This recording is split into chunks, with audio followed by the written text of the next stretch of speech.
Another episode of Real Ranked, where we are ranking Denis Villeneuve's filmography, going live.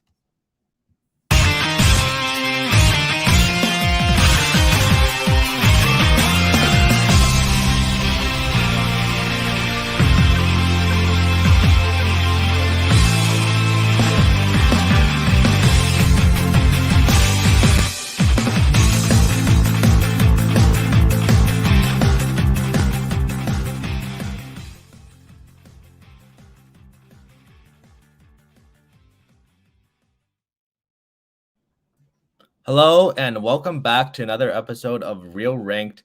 Today we're ranking Denis Villeneuve's filmography. So we got a great group of people here. I'm just gonna start by introducing Sophie. Hi. Aiden. Mani. Hello. And Sean. Hey. We got Colin in the live chat saying let's go. And Albert asking, how's everybody doing? How's everyone doing? I'm doing good. How are you doing? Very excited about the Shiba. I know. They both barged into my room during the introduction, and I was like, "Excuse me," and I don't know what's going on. Also, I think it's so funny that when they showed you for the first time, your dog was just licking your hand like crazy. She's a licker. She just like I can pull it out. She'll just lick it, but I'm not gonna do that. The other one is right here. She can't see her. Oh, maybe you can. Oh, wait, my name is too long. Oh, I see. Hold on, how do I change my name? Here, That's edit okay. name. There we go. Perfect. Yeah. Hello. Yeah, they're just gonna be chilling here. Right. So, Albert saying Shiva and Sarah seems like enemies liking in the background. Seems like he knows a thing or two about the news film. All right, Albert, make a pun out of Sicario. I dare you. I'm going to bring up the tier list. If you guys are ready to get started? We're so ready. Yeah. All right. So, Albert says he's ran out of Denis puns. But yeah, let's just go with his debut, August 32nd on Earth. Sean, what do you think of this movie? Yeah, so this one, not his best work, I will say. It's like a little slow, I remember, and like I don't know, it feels kind of like aimless for a lot of it. I think like they go to like a desert, and then like, oh man, I'm trying to remember exactly what happens. Like they go to a desert to try to, like she tries to get pregnant or something. Like that's like the like setup that she demands. It's like it has to be in a desert for some reason, and so they just like kind of drive out and then don't end up doing it, and then like way too late in the film he like confesses his feelings for this person. But I was like, that's like some of the only significant stuff that's happened in the film. So it was just like, okay, to me, I think yeah, not definitely he has better films. Like it's just early stuff does not compare at all, I think. So I'm thinking like I think I'd put it in a solid D. It's not like terrible, but like it's just or C or D, I'd say. Low C if anything, but it's not that good. Well, you're the only person who has seen the movie. So Your call, dude. It's up to you. Is it only up to me? Yeah. Oh, okay. Jeez, I don't know. It's hard to decide. I feel like if we have to tier them, then I think compared to this other stuff, I'd probably put in like D. All right, D tier. Like I think it's worth a watch, but it's just D okay. for Denis. Yeah. Perfect. Well, then let's move on to his second movie, Maelstrom. So, yeah, Sophie, do you want to start? sure.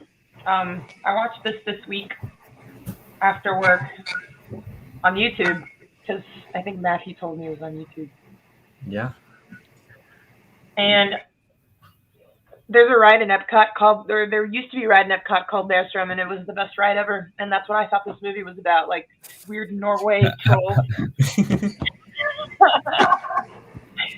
But I hear myself echoing. I don't know who that is.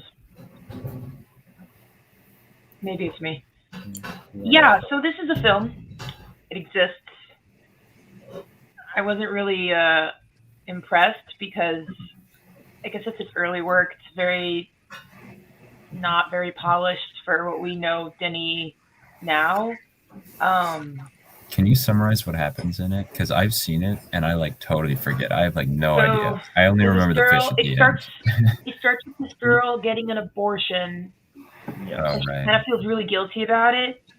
And starts like, and then she comes from a wealthy family, and runs like some sort of business that requires a lot from her. So that takes a toll on her after she gets the abortion. And one day she kind of just, like, she's driving her car and just basically kills a man. Mm-hmm. And because she just goes off the rails, and then tries to get rid of the evidence by basically driving her car into a river because she doesn't want to live with that. But then somehow runs into the guy that she kills' son and has coffee and sex with him. I remember. Yeah. You know, it tries to tackle the themes of grief, guilt, regret in an interesting way, and it didn't work for me. Like, I get what it was trying to go for, but with this kind of plot, it fell a little short and kind of weak. But yeah, that's my thoughts. I didn't really like it. I gave it a 4 out of 10. Yeah, the plot is pretty aimless, you know, until we get to the third act. I think like that's when I started feeling a little more connected to the story. And then it just ends. Yeah. So it's like, what? So, The but fish you know, ending, like I still you, don't understand. yeah, I don't understand the fish. It's definitely like a unique. Oh yeah, there's the fish. Well, I guess because the guy that she kills is a fisherman. I'm sorry, spoilers for everyone who hasn't seen this, but I don't know if people will. I think the main guy plot is like there's a carcass. So. Yeah, talking fish.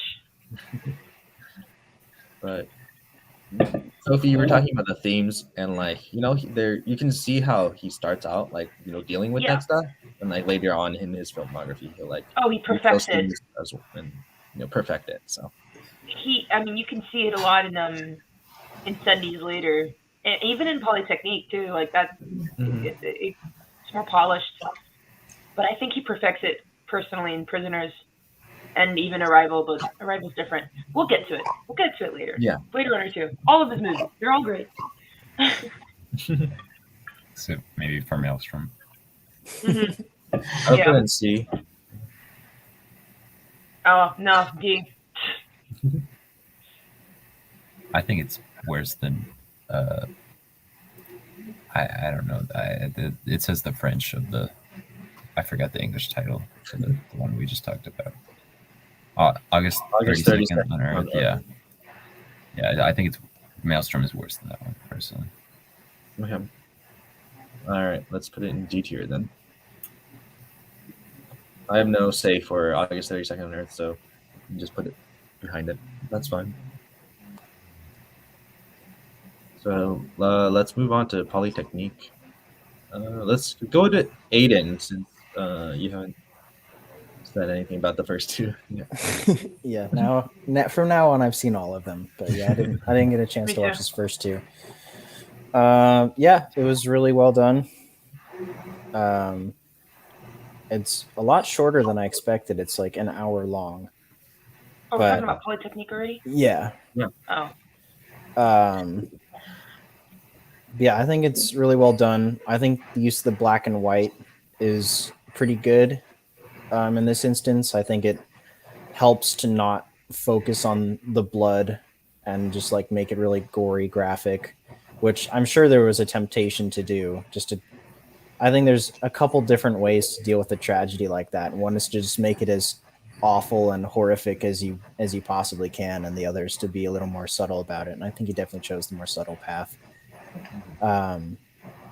Yeah, I thought it was interesting that they didn't actually adapt any actual of the victims' stories. Like it says right up front when you start the movie that every character in it is fictitious out of respect for the victims and their families, which I thought was an interesting thing to do. You're just like kind of create characters based on some characteristics of the real people, but you don't actually talk about any of the real victims. I wasn't quite sure if I liked that or not. But yeah, I definitely read up a little bit more about this after the movie ended because I hadn't heard about this before. But yeah, I think it was well done. I think it was the right amount of shocking and the right amount of just day in the life sort of how do people move on from this sort of thing. Money, what do you think? So yeah, I watched the movie literally just an hour ago. So my thoughts are fresh. So yeah, I agree with Aiden. The black and white is perfect. Like I wouldn't have it any other way. And yeah, he decided not to go all Tarantino about it, so that's good. Oh my god. But yeah, what I found interesting was the aspect of the active shooter at the beginning, like to understand what he was going through, like what he perceives. Um, well, he's basically a misogynist, and the I don't really think he goes into the reasoning behind it, but you get the idea. Yeah, And he's just like, these females are engineers, so they yeah, must be like, feminists, and I need to kill them. And he just there's no reason behind that. He just does it. and he gives like certain ideas, like the Olympics for one. So you get some idea about what he's like thinking, and of course, like the shock factor as you go through. And one thing I did notice, like the other actors, like just around, they've done a good job. Mm-hmm. Like not just the main leads with dialogue, but everyone else in the background too. So yeah, overall, a solid movie. Sean? Yeah, I'd second everything they said. I think, personally, for me, this was a bit of a rough watch. I don't know. It's like I'm very uncomfortable watching things like that, just because it's such like I don't know. I think you're tough supposed to subject be. Yeah. Yeah, I get that's the intent. It's just like I don't know. That's how I felt watching it. Was for sure. It's like kind of hard to watch for me, but I like it's a well-made film. I agree. The black and white, I think, was a good choice. Yeah, like if he had gone overly gory with it, like that, I don't know, it could be seen as just like being over the top and like kind of sort of goofy and dramatic, like you know, some of Tarantino's movies like can be overly gory and things like that. I didn't know that or I forgot that at least that the victims or the characters were made up and they weren't actual victim stories, which I think now that I'm thinking about it, I kind of like, I certainly wouldn't want to, if I was, a family member of a victim, want to see that, like their story, like that vividly portrayed. I feel like that should be kind of hard. But I think it's still, even though the character's made up, it's still told, I think, an important, like, aspect of what the victims probably went through and things like that. So, yeah, I don't know what else to say. It's just a well-made movie, and yeah. Yeah, no, I think definitely. I mean, like I don't know much about Canadian history, so it's definitely an interesting movie, and just like it's hard to watch because of what happens. So, like I don't have too much more to add than from what you guys have already said, but yeah, no, I think Villeneuve does a great job of like handling it with care. So. Mm-hmm. Yeah, I agree. Um, I kind of expected. Well, yeah. The thing is, it's so short, so it's like they only had so much they could do within the hour and 12-minute run that it had. And the actual like raid itself doesn't even it happens within the span of like 15, 20 minutes, but then it goes back, which I thought was very clever from those two characters' perspectives. We see what happens. And the entire time I was thinking, he's literally a guy with a gun, but it's incredible how scary like it feels because it's just one man, you know, can be taken down if possible. But like the movie makes you realize if someone were to just like walk up with a gun, you're like terrified for your life. It was so hard to watch. Like I teared up a couple times because it was really, really, really intense. When he said girls to the left, guys to the right, I was just like, oh no, no, I'm not ready for this. Guy's a piece of shit. Deserved what he got. He actually killed himself, so he had it, whatever. Yeah, it was a really intense watch. It's definitely one of like a subtly intense movie, if that even makes sense. But yeah, I wouldn't watch it again. It's really, really hard to watch. But still good. Better than Maelstrom for sure. I will say it's also, for what it's worth, I think more well made than August 32nd on Earth. Yeah. I'll vouch that I think every movie coming up now is going to be better than August 32nd on Earth. Like, Yeah. so I don't have to keep repeating it. Not that it's like that Wow. bad, but just in comparison. All right, so let's go to our ratings. Where would you guys want to put this? I'd say high B or low A. I say B. I'm comfortable with the B. Yeah. I'm thinking a B as well. I was thinking like probably high C or B, so I'm fine with B. Okay, That's yeah, what I'm I was also thinking. good with High B as well. So All right, I think. cool. All right, yeah, let's move on to our next movie, Incendies. It's not Hopefully my Incendies. pronunciation. Oh, Sounds on the. I don't. Yeah. I'm not sure. Incendies, Okay, wow. okay. Cool. Sounds on the. Right. And a Right. French. French. Okay. Yeah, Monty, French you for- got me covered. Incendies. Okay. Search for Fire Blaze or something like that. Yeah, it stands for. That Stands sounds for fires on. fire. Oh, Yeah. Yeah, fire. Yeah. Yeah. Like incendiary. Yeah, that makes sense.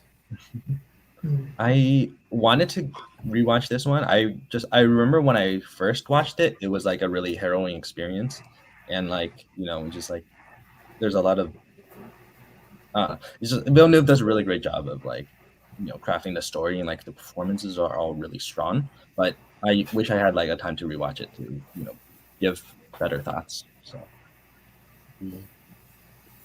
but yeah, but Monty, do you want to go ahead and go next? Yeah, sure.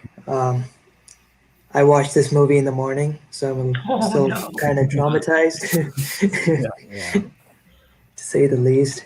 But yeah, just to talk about it as a movie and not about like the experience. It's a well-crafted movie for sure. The actors have done a terrific job. Well, going into the movie, it felt very Bollywood to me. Like, okay, there's your long lost brother, there's your dad that you thought was dead but isn't. So I'm like, okay, this is something I've seen before, at least 5 times, and then I keep going into the movie, and then it takes a turn. At least to me, that's where my first like realization was. Okay, this is not something that I've watched before. Sorry to interject really fast, but we should probably maybe not say what the twist is at the end. Yeah, just I'm for- not going to Just for spoil anyone anything. for anyone who's watching, because that's like a big part of the movie. Mhm. Sorry, go ahead, Yeah. Monty. Yeah, sounds good. Yeah, the screenplay, it's perfect in my opinion. Certain things that the twins realize, we realize a little earlier, and we see them realizing them, and it's just you're with them the whole time. Like you know how they're gonna react, and yet you still don't want to watch it with them. It's disturbing, yes, very disturbing, but I don't know. Overall, I'm still like coming out of that movie, and I'm still thinking about it. It made Prisoners looked like it was a rom-com. That was one of the reviews that I saw on Letterboxd. That was literally the review I saw on Letterboxd. Yeah, those are my thoughts. Sean? Yeah, I mean, I definitely think this is also a really well-made movie. I mean, yeah, I'm not going to spoil anything, but the way it sets up everything that happens in the film, I think it's when it gets to like the final sort of like the reveal or whatever. I just think it's very well done. So it's like set up well, and you realize it, sort of like Mani said, along with the main characters. And I think the way they sort of, I think they don't entirely tell it chronologically, and I think that's a part of the like help with how it sets up everything, so that you're sort of like getting pieces of information at a time. I think the one issue I had, it was like the pacing. It felt a little slow sometimes for me, or like personally. So it's I think since Incendies he's still improved, but it's just a very well made movie for sure. That's all I got. Another thing that I did want to add was the fact that I was a little shocked about the kind of production values that were into the movie. I did not expect it to be like even medium budget going into it. Like the locations that they chose to take the movie, or the amount of budget that went into like the filmmaking itself. So that was a little shocker to me. Yeah, it looks good.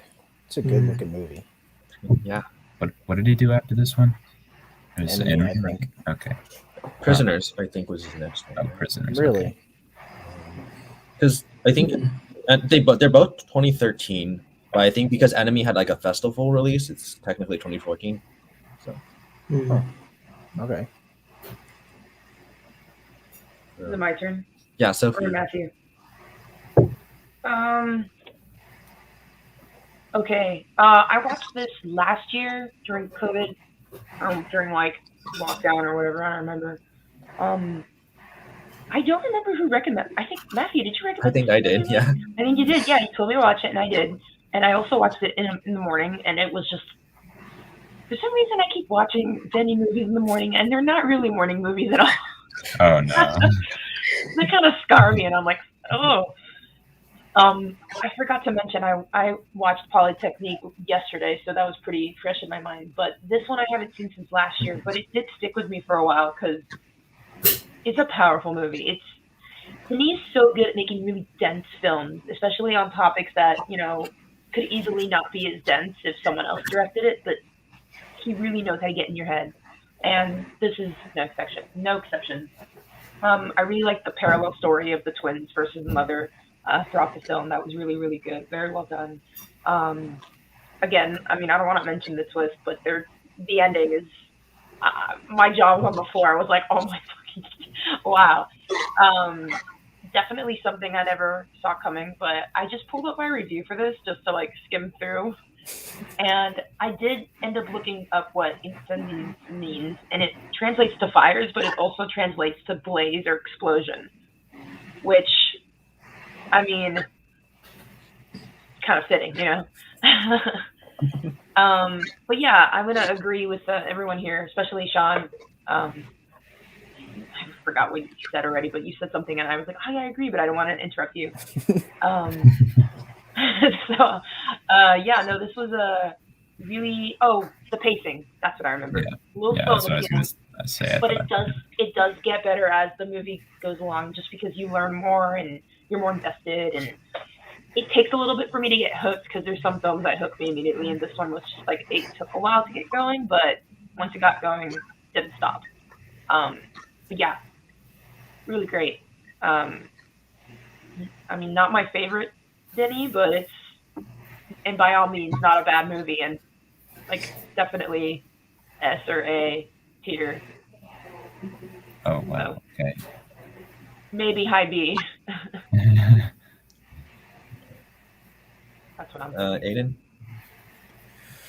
Yeah, it I didn't get a chance to rewatch it, so last time I saw it was probably a year to year and a half ago, but I still remember a lot of it pretty vividly. I think it's his most disturbing movie, and he's made a movie about a school shooting and little girls getting kidnapped, so that's really saying something. But yeah, I think all of the actors in it play it to perfection. I mean, it's so well paced, and you're so invested in the kind of the mystery almost of what is happening. But then, yeah, like Mani said, you realize it before the characters do, and then you have to sit with that knowledge for another 10 to 15 minutes at least until they piece it together. And yeah, even though you know what's coming, like when they actually reveal it, yeah, your jaw's on the floor, like Sophie said. It's very well done.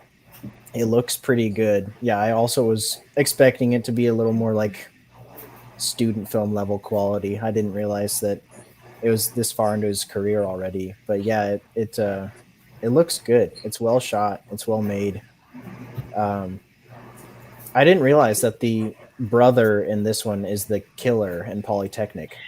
That's Um, Yeah, him. no, I was just about to say I that. knew he I was looked just, Yeah. familiar. I was just about to say that. I And it was- watched Polytechnic yesterday, and I was like, I know him from something. So I looked it up. I was like, oh, That he's the makes sense. brother. Wow. No, I just okay. remembered that, and I think I watched Incendies after Polytechnic, and that I think that seeing it afterwards, kind of, I was like, I don't like this guy, just like Yeah. not having Got it. that face. So Yeah, I mean, he's a wrong terrible, order maybe, but terrible person in Polytechnic, and then he's also a shitty person in Insidious. So it's kind of a bummer. But yeah, I mean, I think everyone plays their parts really well, even if you don't like them. Yeah, it's messed up movie, really, really intense and interesting reveal. But yeah, I mean, it stuck with me for a long time afterward. Mhm. I think I read something on IMDb. It's like a trivia fact that Denis was disappointed with his first two films. That he Mhm. took like a 9-year break to focus on family and his children and stuff, and then he went back into making films. And lo and behold, he did a lot better after good the choice, first good two films. choice. I Yeah. think. Yeah.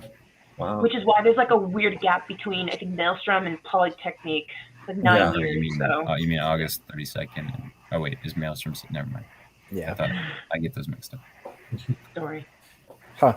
Um, That's interesting. You probably have a lot more life experience too in another decade. So I think that could definitely help. I don't know how far along his family was when he took a break, but like I think if they were little girls at the time, I think it definitely helped his later movies for like directing children and like just writing or like kind of capturing what it feels like to be a parent or a child just terrified for the well-being of your family. Mhm. yeah. Yeah. I didn't say this when I was talking, but I'm gonna agree with Aiden here. I think it. Yeah. I was thinking about it because I was going through Prisoners and I was going through Polytechnique, but I really do think this is probably his most disturbing film, and he's got some disturbing films. But yeah, this one is like one thing on top of another, and like an explosion that happens on that. I don't know if I can mention it, but it's not a spoiler. It's just a plot point. But there's like an explosion that happens on a school bus or a bus in general, and that was so scary. Oh my god, that's crazy. I don't even think I That could whole compare scene. Polytechnic and this, so I'm not even gonna try. Like, now that I'm rethinking both of them, like honestly, like yeah, Okay. Yeah. Well, then let's go to our ratings. It's an A for me. A for me as well. Yeah, high B, A. I put it high A. Oh, I was gonna say B actually. Well, I think I would personally put it I think below Polytechnic, but if everybody else said something, whatever. Okay, I think most of us said A at least. Yeah. Yeah. Mhm. Oh, let's put it there for now. And then we can move on to Prisoners. Oh boy. Uh, Oh, I don't know who, because I think Sean. Let's go Wait, to who said Sean. his first last? Yeah. Yeah, we'll go Sean first. Yeah, okay. I'm trying to think of what to say. I think Jake Gyllenhaal and Hugh Jackman in this movie are super good.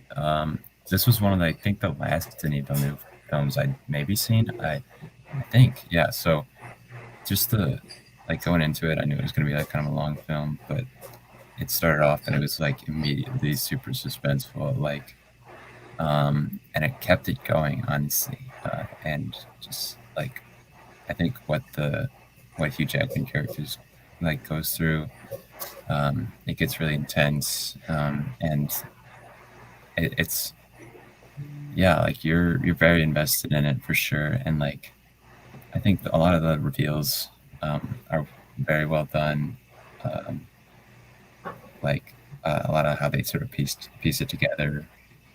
Um, I'm trying to think what else to add. I don't know. It's uh, I think it's personally not like there's personally ones I prefer. So I've heard it's like a lot of people's favorite or something like that. So I don't know if I'd say it's mine, but it's a very well made film and super suspenseful, um, very intense, and so I think it keeps you engaged, even though it's such a long film, at like nearly 2.5 hours. But I definitely think from a lot of like his older films, it's a bit of a step up, though. I think I guess we're just talking about the first two, but yeah. So I guess I'm trying to think of where I'd put it in respect to the ranking, but um, yeah, You can wait till everyone talks. yeah. Decide. So, yeah. I'll just say this is my favorite Villeneuve movie. So I rewatched it a couple of days ago. So I watched it a couple of days ago, and it's like even when you know what happens, it's still just like very suspenseful. Like just like you're very engaged with the whole movie. Like there's this really great shot like from the RV where like at the beginning of the movie, like it shows the RV and like the kids, and I think just really well crafted, and like Villeneuve does a great job of like film with how he tells the story, and like Hugh Jackman and Jake Gyllenhaal are at their best. I think I have to watch Nightcrawler again, but this is easily one of Jake Gyllenhaal's like best performances. So and this is definitely Hugh Jackman's best. I think it's his best performance just overall. And he just like plays this character who's like really complex. He lost his daughter, and he's gonna do anything he can to just find her. And like he'll go through some like really crazy. He'll do some really bad things, but like just to get there. So yeah, but the supporting cast is also really good. I think Viola Davis, Terrence Howard. Yeah, I forgot to mention that Paul Dano. I think he was the standout for me. Okay, besides Hugh Jackman and David Dalmaston, right? Sorry to interrupt. but Paul Dano, he was like a big standout too as a supporting cast member. He was really, really good, even though he barely had lines. Bob Taylor. There's some humor in it too, like when I think Jake Gyllenhaal goes to his house for the first time, and like he asks him like, "Oh, why do you have those clothes?" And like I don't know, I thought it's like a really small scene, but like I think it balances well with like all the other like really suspenseful elements of the movie. So I could go on, but let's just go to Sophie and see what you have to say.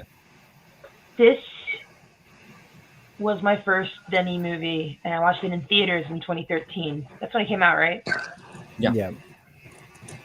I was a young high schooler, and I thought, well, I watched it because I loved Hugh Jackman, and I was like, Hugh Jackman, yay! Oh my God, I was so freaking scarred after this movie ended because I thought it was just going to be like a thriller, like, oh, their daughters get kidnapped, but they'll find. No, this is like so much worse because it's like it's filled with so much dread and like deep. Again, another huge, really, really dense film. I rewatched it last year in May, having not seen it for like 7 years. I kind of remember what happened, but I still like honestly, it was like I was watching it for the first time, and when I finished it, I was like, I exhaled and I was like, wow, I can breathe again because it was so suspenseful. Even the second time around.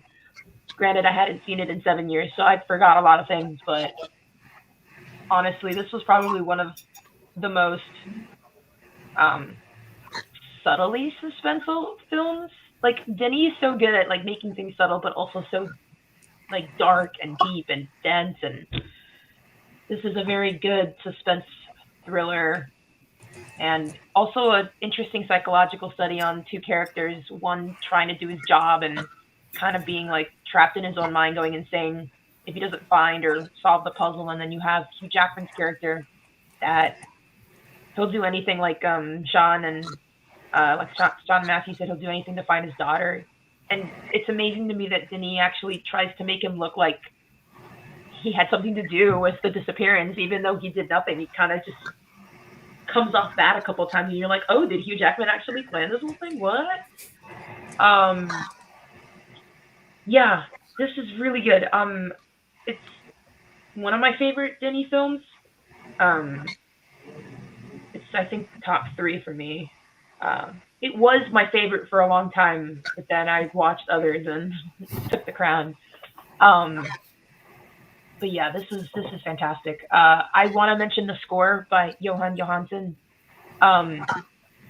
It's so good. He like adds this like really very simple melody that goes on throughout, but it just, there's so much sadness to it, and it contributes to the dread of the movie, and it's just so good, so good. There's a really haunting atmosphere to his score. Yeah, there's really haunting atmosphere to score. Yeah, thanks, Matthew. And there's a song, what is it, Candlelit Vigil or something like that? Oh, that song's so good. Yeah. Score's really good, and even the cinematography, it's very, very good looking, even though Roger Deakins. So. Yeah, there we go. That's the mastermind, genius at work. Yeah, he's worked with this one. Which one else did he do? I think every movie Sicario? after this. Blade Runner. He did Enemy. He do Arrival? No, not Enemy. Except he didn't do Arrival. No. He did Arrival. He did Blade Runner. Looking at it just one night. He did Blade Runner. Runner. He did Blade Runner. I know he did Blade Runner, and I know he did Sicario, because Sicario has some insane shots. Mm-hmm. Sicario, oh my god. Well, we'll get to that later. But yeah, this one, yeah, definitely one of my favorites. Really, really gut-wrenching and dark. Not a morning movie. Don't watch it in the morning. Which one of his do you think is a morning movie, if any? Arrival. Yeah, Arrival, for sure. Arrival make you feel good, sort of. Yeah. It's the least disturbing of all of them. Yeah. Actually, well, there's some questionable decisions. Anyways, we'll get to some others that I watched in the morning, and I didn't feel like I felt like shit after. Not a night owl, are you? But I really liked how Prisoners, like this film, like the title has a double meaning. It's like when you think Prisoners, you automatically think someone behind bars that's trapped in a cage, but it could also mean someone that's trapped mentally, you know. And that's why a lot of these characters, prisoners in their own mind, honestly, when everything comes down, like they're kind of just they go mad because they're trying to, you know, find these girls and kind of descend into this puzzle of sorts. I don't know. I like it. Really good. I'm going to stop talking because I could ramble forever. Aiden, it's your turn. Yeah. This is my second favorite Denis Villeneuve film. Yeah, it has the most palpable sense of dread of any movie I've ever watched. Like, you can feel the atmosphere throughout the entire movie. Like, as soon as like they go for a walk and you see the RV and you know something bad is going to happen, like that's like 5 minutes into the film, and like for the rest of the movie it's just constantly increasing tension and pressure. But it has like the best performances of any of these actors' careers for a lot of them. Yeah, I think it's I think it's Hugh Jackman's best performance. Like, I love his performance as Wolverine, but in terms of like a dramatic performance, I think it's this This is one. his best. Yeah. Gyllenhaal also doing like a very, very intense character study as well. Yeah, just as the detective who's never failed to solve a case, so there's always pressure on him. So he's also a prisoner in that way too. Yeah. He Yeah. has to be perfect. Yeah, I think just kind of the mystery that unfolds, the incredible atmosphere, the music that's just keeps up that tension, and that performances. I think just everything works so well, and yeah, it's not only like one of my favorite Denis films. It's one of my favorite films. I think it's just so well crafted. Like, there's so few like it that I look at it and I'm like, that was messed up, but that was a work of art. And I think he really nailed it with this one. That's like that should be his motto. It's like that's messed up, but that's a work of art. That's really good, Aiden. Yeah, honestly, yeah, you could say that for a lot of them. Yeah. Messed up, but it's a work of art. He's the master at that. Yeah. I'm done. Go ahead, Monty.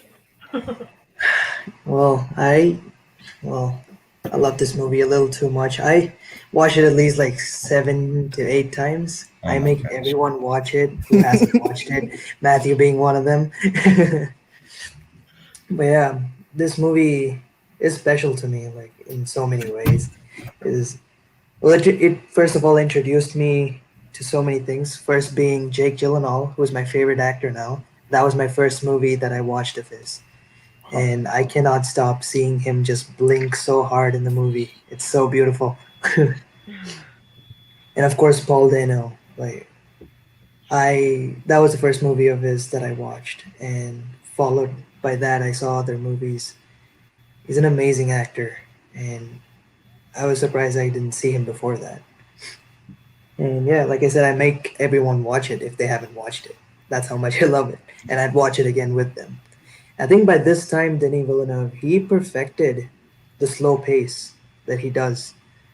Like, all of his movies are slow paced, and this is where he perfected it. It doesn't feel slow. It feels like No. it's the perfect pace, and yet it is slow. Like, you can think of Arrival, Sicario, or Blade Runner. They're slow movies as well, but this is where it started. And yes, yeah. Oh, sorry. Yeah, go ahead. I was gonna say, I think it's slow, but I don't think it feels slow. Like Aiden mentioned, the girls are gone within the first 5 minutes of the film, so you already know like something's gonna happen the entire time, and you just have that suspense. Like, are they gonna find them? Are they gonna find them? So you're asking yourself that question as you go on that movie, which is why I don't think it feels slow, because you like the main thing happens super early in the film. I mean, so even like when at the beginning of the film where they're like hunting deer, you're just like, there's like an atmosphere. Yeah, there's a strange little haunting atmosphere lingering around. I actually looked up something on IMDb, which I found that was interesting. That Villeneuve casted Jake Gyllenhaal without any hesitation after working in Enemy with him, and he casted him with this immediately because they did Enemy before they did Prisoners. Okay. Which is weird. I don't know. But also, Jake Gyllenhaal's character, the tattoos and the facial tic that he has were all Gyllenhaal's ideas, and kind of just made it into the movie. I thought that was interesting. There's a little trivia that I wanted to share. Pretty interesting. But yeah, I'm rarely disengaged. I think for like 2.5 hour movies at least. I mean, for something that I'm not watching in a theater at least. Yeah. No, like, well, yeah, that's the thing. The slow pace. It doesn't feel like it, but when you think about it, it is slow paced. Mm-hmm. But it just doesn't feel like it. Mm-hmm. And yeah, another thing that I thought was that was the same time I was watching Breaking Bad as well. So when I saw Jackman's character, it reminded me of Walter White. When you push people to their like limits, they would do anything. Mm-hmm. That was one thing that I did notice, and of course Johansen's music. I do listen to them even today. Like I just go on to Spotify just to, if I want to feel bad, I just listen to that.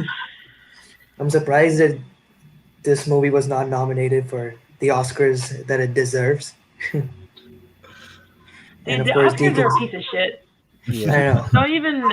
I've come around on that. I'm like, yeah, okay, Oscars are all dumb. I like what I like. 2013 time, I was like, okay, they're being genuine, but by the time it was like Well, at least 2017, 18, I just gave up This hope. was at nominated least for best Arrival. cinematography. At least Arrival was nominated. At least Arrival. Was There's a That's one true. nomination that I'm mad about, but you know we can get there later. Wait, one nomination of his movies? Oh, I am like that. I'm mad didn't get a nominee. Oh, didn't win. Mm. Wait, didn't get the nominee or didn't? Yeah, win? didn't get a nominee. Okay. So So yeah, Gravity won the year that Prisoners Amy nominated. Adams in Arrival, Oh, isn't oh it? my gosh, Prisoner's Foe should have won. I was not actually that big a fan of Gravity. Not gonna lie. Gravity I like was Gravity, bad. but Yeah, I didn't like Gravity. already It I, was I like liked it in theaters. I haven't seen it Well, since then. Okay, yeah. Maybe the Cuarón has experience like would way have better films. Cuarón has. It's I like literally Steven watched it in the Spielberg. end. it's my It was least favorite bad. Cuarón film. Yeah, I've seen his entire Yeah. filmography, so yeah. I was trying to make sure. I think Yeah, you and I have, both I watched have most of his. actually. Yeah, Wow, Gravity won so much that year. Jesus Christ. Yeah, Yeah. I remember. it did It's not crazy. deserve that. That was, It was just yeah, it was just The like an score okay was really good, though. sci-fi movie. that was one of the VFX first maybe. Oscars I watched, or like remember, like I can remember watching. Like I don't want to. Can I say spoilers for anyone who cares? But like About I what? knew she was gonna survive. Like Oh yeah. like that was so obvious. Like In Gravity. there was no suspense. Yeah, in that Yeah. movie, like at all compared to like Prisoners. Yeah, Mhm. But or even just in general, not compared to Prisoners. all right, Yeah. but No you know, suspense. you can go back to Prisoners. We haven't brought up the Ranking ending of the movie. Cuarón I don't now. know if we want to bring up the ending or not because just with spoilers, but I don't know. It's I think I a lot more people have seen Prisoners than Incendy or Mhm. Incendy. Yeah. Yeah, however you say it. But I don't know. It's up to you guys. and it's if you not want. that big of a twist too. It's not that big. when you compare to us and the. Should we just say spoiler warning? So and then yeah, talk spoiler about it? warning Spoiler for warning for the end of Prisoners. Mhm. All right, you had your chance. Okay, go for it. All right, say what you want to say, Matthew. no, I think the ending works really well. I think I heard that like they had like filmed like extra scenes where like he does or Jake Gyllenhaal finds Hugh Jackman, but I think even though it's obvious that he's gonna find him, I think it adds a lot that they just cut it from like Mhm. the whistle and like you can hear Yeah. he looks like in that direction. So, but I'm curious like what you guys all think as well. Yeah, I for- don't think it's super ambiguous. Like I think he's shown that he's such a good detective that he's not going to just write that off after he heard it 2 or 3 times. Mhm. But yeah, I think it's such a sad ending because like even though everyone was found, the dad's still going to jail. Yeah, Like there's no way he's getting out of that without being punished. Mhm. So I think just everyone is traumatized by the end of the film and no one gets a happy ending really. Yeah.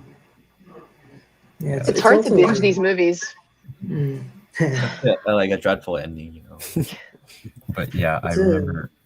Oh, Yeah, sorry. since we were talking about the ending, it's like it's a very smart way to put the whistle in the entire movie. They don't specifically like explain certain things. There's not so much exposition. It's just mentioned here and there, and the audience does figure it out. So he doesn't really take you for granted, but at the same time, he treats you like you're smart as well. Mhm. Like moments before the ending, they do talk about the whistle again, like that she found it, Mhm. and then the mother talks about it, and then again he recalls all of that probably when he's hearing it at the same time. Yeah, exactly. That's why he'll think it's important, like Mhm. Mhm. And it's mentioned in the beginning as well. Like there's so many hints. Even Paul Dano's character, they go to the mother, they talk about all of that same kind of kidnapping that occurs with her kid, Mhm. and well, you see that again towards the end. They don't explain it, but it's on the newspaper when he reads it. It's shown to the people for a solid 5 to 6 seconds, and you know what's happening. Mhm. So that way, I guess I respect him for that. Like, he didn't just throw information at me. He just presented it there for me to, figure it out by myself. Mm-hmm. Mhm. Yeah. Yeah. Yeah, I think the scene I- with the mother too was especially like in the house. I'm remembering it was like very intense and yeah. I need Yeah. to rewatch this one. It's- Melissa Leo is the mother, right? It does like Yeah. a really great. She gives a great performance as well. I mean, not like a super well-known actor, but she is like. she's Yeah, really I had good. read an interview where they said that they were really worried about casting her because she was an Oscar winner. Mhm. And so they thought that by casting this Oscar-winning actress in like some unknown role as someone's mom, that they would have tipped people off that she was more important than they would have otherwise thought. Oh, interesting. Okay. But he said that it worked really well, and people didn't really seem to pick up on that. So Mhm. Interesting. Yeah, and then I think I want to bring up the one like, or just like when Jake Gyllenhaal is driving to the hospital. It's just the way it's filmed, like with Roger Deakins with cinematography. It's just Oh, so yeah. beautiful. Yeah. Like, yeah, it just looks so good. So intense. Especially like the aerial shots. Yeah. The aerial shots are Yeah, brilliant. exactly. Like, it's not necessary for this movie. Like, it's like, that's not the kind of movie that where you expect such cinematography to exist. Mhm. Mhm. But yet Yeah. they do have like an entire, like, almost equivalent to an action chase scene kind of cinematography towards the Yeah. end. Yeah. Just a lot of great scenes in the movie. So Mhm. don't like that one. I wanted to bring up. Oh, yeah. If anyone doesn't have anything else to say, let's rank this movie. I think. Well, I'll just start. It's an S tier for me. So yeah. Same here. S, Easily S. easily. Dang, I would have said A. Oh well. Nah, this is S. This This is is S. S. This is S. I have other S's, but whatever. I've got 2 other S's, so. Yeah. me Jeez. too. All right. Let's move on to Enemy then. So.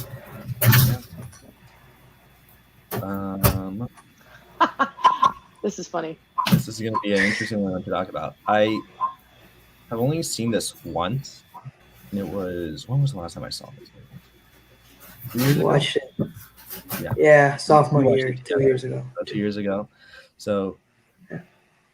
I don't have a whole lot to say, but like there's so many like memorable scenes and like just like with Jake Gyllenhaal's great performances. I think I'll let other people talk about this movie though, just as I didn't get a chance to rewatch it. So, Sophie.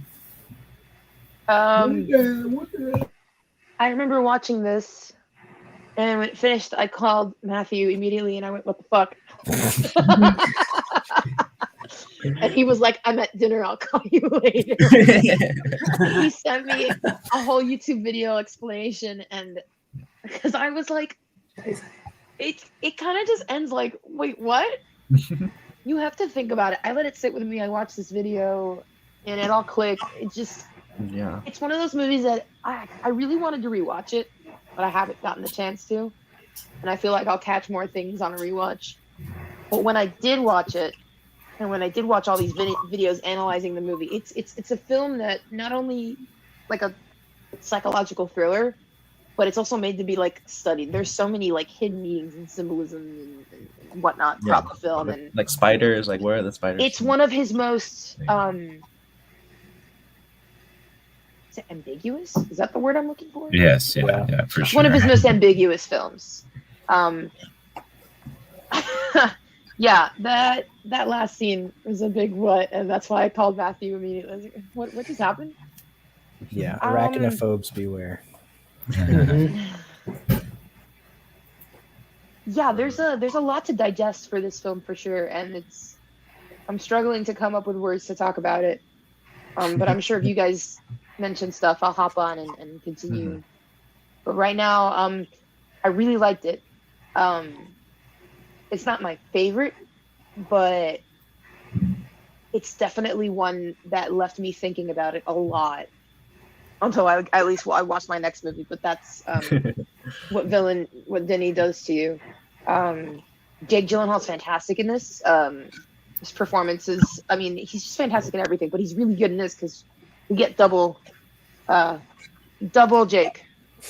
And it does start off, this is what I did for this movie, because I remember Matthew recommended I watch it, and he was like, pay attention. And I was like, okay, so I put my phone in my drawer, in my dresser, did not want to touch it. And I was honestly hooked throughout the entire thing, because I thought it was going to go in one direction that it didn't even end up going to, which I liked. I don't like predicting something and then it coming true, because then I'm like, oh, I'm too smart. But yeah, this is by the way, can you guys hear me okay? I changed my mic settings again. Okay. Yeah, perfect. Yeah, this is also a little disturbing too. There's a bunch of questions I have left unanswered. Yeah, there's curveballs and whatnot. Yeah, it's a very interesting movie, and it makes sense. It's an A24 movie. It's a very A24 movie. Oh, I forgot about that. Super artsy. Hence the ambiguous tone. But yeah, I loved it. It's not my favorite. It's not his best, but it's still very, very, very good and very entertaining, even though it left me with a what? All right, I'm finished. Aiden, it's your turn. So it's probably also been about 2 years for me since I watched this. I didn't get a chance to rewatch it. Yeah, like you said, Jake Gyllenhaal, very good in this role. I think this is my least favorite Denis film. Oh wow, you haven't watched the first two yet, though. So no, I haven't seen Maelstrom or August 32nd, so that's why. But yeah, I didn't get it. I watched this movie. I did not understand what I just watched. I went online. I watched YouTube video explanations or whatever. Still didn't make any sense to me. There's so many questions. I'm like, I just don't get it.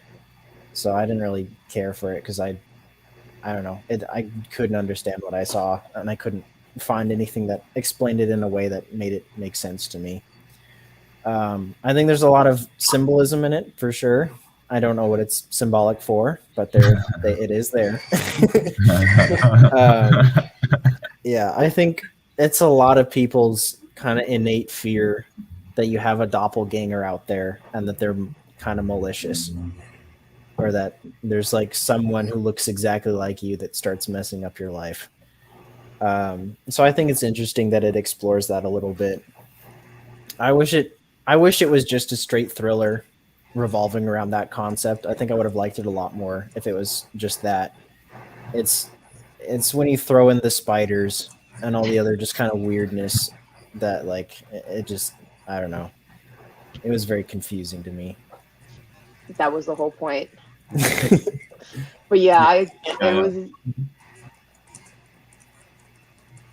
it's a good film to analyze and take a deep dive for, which I want to do, but I haven't had the chance to. I've seen a bunch of videos and I'm like, okay, yeah, that makes sense. Oh, the spider, that's significant to this, and oh wow, okay, yeah. I was just nodded along, be like, yeah, I'm dumb and can't understand. I'm dumb and can't understand symbolism and Yeah. I got some things, but not everything, which is why I was confusing me. But yeah, I like films that can confuse me, which lead me to look up on YouTube what the fuck just happened. Yeah, I like films like those. My brain's too simplistic. If I don't understand anything, I'm just not going to. Especially if it's symbolism.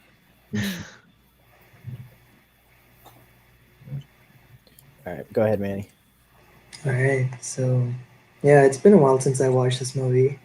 I think I watched this a week before Matthew did, and that's when I told him to watch it.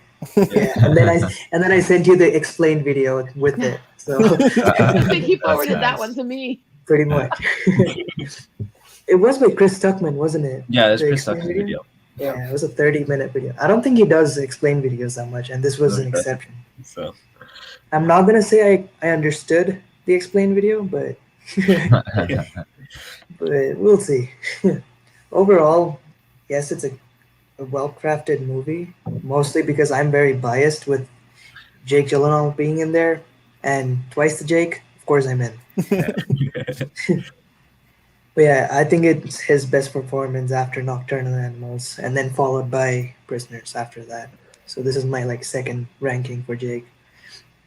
And this movie is very stylish looking. Like it, yes, it is slow, but those moments where you don't think you're following the storyline, I just started looking at the cinematography or just Jake on screen. It's got Pretty that much. yellow color palette to it. Yeah, the Yeah. color is Yeah. just Yeah, beautiful. sepia tint or whatever it is. The sepia tint. Yeah. And then you're just there most of the time when there's no dialogue or not much of the plot moving. You're just searching for spiders anywhere, just to like hopefully understand anything with that significance, I guess. But yeah, you did mention that, Aiden, that you, if it was like straightforward, I was thinking of another movie that is similar. I think Liam Neeson's Unknown is kind of like that with I haven't seen two that. people trying to, one being the fake, the other the doppelganger stuff. Mhm. So that's what I thought of when you mentioned it. But yeah, it's confusing. But after a point, I didn't really care. I just, I was just watching it for like how good it looked to my eyes and the performances. And I hope at least Jake knew what was going on. But even if he didn't, he did a good job. Supporting Yeah, actors did a great job too. Jake had the inside scoop on what everything meant. Yeah. Yeah, with yeah, that's pretty much it. The score, I don't remember much, but Me neither. I don't remember. did. If I don't remember it, then there's no hope for the movie. I don't remember a whole lot. Huh? I usually do Yeah. as well. Yeah, Yeah. kind of I remember there forgettable. being one. I don't know if it's on Yeah. Spotify. Let me look it up. Let's see. I think it's just Enemy. mostly like boom, and then just dramatic horns once or twice, and that's it. I don't remember them being like Yeah, I consistent. Compose the feel like score. it had too much of a score. But yeah, the aerial shots, the cinematography, No, I brilliant. don't know these You see like composers. really long spiders right behind like skyscrapers and stuff. So confusing, weird, but fun to watch. That's like my entire review for the movie. Yeah, that sums it up. Yeah, pretty much. Well, Yeah, I think I'd agree with what Mani said. It's definitely like that almost exactly because I've seen it twice and I remember the second time I was like I still don't get the spiders, but like I think someone's already mentioned, I think it's kind of like almost beside the point if you completely understand it because it's sort of a movie that doesn't allow like complete understanding of what's going on, which I kind of like that it's a bit open in that way. And like I think not playing it like a strict thriller makes it just a little more interesting to watch, a little more like I like kind of weird things like that they toss in, make it more of like a I don't know, like a thing that you're trying to like figure out, or well not even just figure out, but like there's more to it than just a straight like they're telling you what's going on. But I think even outside of the symbolism, I think like Mani already mentioned, like the lighting's amazing. It looks visually amazing, and I think there's plenty of suspense in it, like regardless, because like just the concept is amazing. I think it's based off a book, if I'm not mistaken, by Jose Saramago called The Double, which I haven't read, but I've read another one of his books, and so I think it's a very interesting concept. And I think, yeah, he does such a good job with it. Like, and Jake Gyllenhaal is an amazing actor to choose for that. So, definitely a fan of this one. Yeah, I liked it even better on rewatch. I think, from what I remember, just I need to looking rewatch it. now at my reviews of it. Yeah, I don't think I've seen any like explainer videos though. Ironically, because like I don't know. it's just, yeah, I think I was just so confused by it. I was like, it's okay. I liked it. It was visually good. It was suspenseful. I don't need to know why there was, spiders all over. Like, and that was just interesting already. Like, so yeah, I don't know what else to add. Okay. So, where do you guys want to rank this? I'm I'd gonna say say A. Yeah. Yeah. I'd put Yeah. it in the C personally. Damn. I would also put it in Oh my A. Uh, So I think because 4 of us are going with A, we'll put it there. Wait, who else said A? Me, Sophie. Everyone but me. Oh, okay. Oh, never mind. I can't do math. Okay. Wait. Oh, behind Incendies. Oh. Oh Do we well. want to Never. put it above it on Sunday? It goes above Incendies. No. Or actually, above I don't know. us? This I would isn't. put it They're below. both. Mm, They're Wait, below who's us. that? What did Matthew say? What? I have it below on Sunday. Yeah. Okay, Monty said below. I say Below above. us. I would Aiden say is above below. too. I say below. Interesting. Sophie says above. I'm with That's Sean 2 on to this one, 3. but we can keep Yeah, it but there. majority They're of us interchangeable for me. are going to go below then. So let's just put it there. They both Move got on. the same score for me. I don't mind either way. Okay. Hmm. Yeah, let's go to our next movie, Sicario. Yes. Yeah. I don't know what Albert says. Everyone is enemies of Monty in this rating. Wait, really? I don't know why we would be enemies of Monty, but Yeah, I'm pretty sure Monty's the one who put it in the spot everyone else agreed with. Yeah. I feel like if anything, come I on. don't know. everyone's enemies of me. Not to make myself out as the unique one, but Who knows? Yeah, It's I just guess 'cause Albert I'm- hasn't I'm- been listening. Come on, Albert. yeah. Unless my letterbox rating says otherwise. Let me just take a look. Make your puns better, Albert. All right. Let's move on to Sicario then. I mean, I gotta pull up the puns of Sicario. So Jacob said this earlier, but that movie makes me Sicario. Mhm. And Albert says these puns are making me feel Sicario. I'm not feeling it. What? Albert Sicario on these nuts. Oh my Ooh. gosh. Okay. This is too many puns. Oh, it says he wasn't looking at the screen. Oh yeah. We all have this. We all sound the same for sure. Oh my gosh. I guess I can start. Unless Matthew, you want to? Yeah, let's go Sophie first, since I started enemy. I watched this first thing in the morning when I woke up on a Saturday. Wow. Dude, you guys remember the opening scene? There's like a bunch of people and they're killing Yeah. them, and I'm like, I just had breakfast.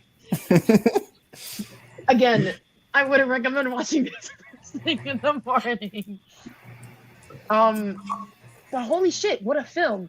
I think this is Denis' most exciting film. I guess it has the most action too. Yeah. Mhm. I mean, Dune is up there.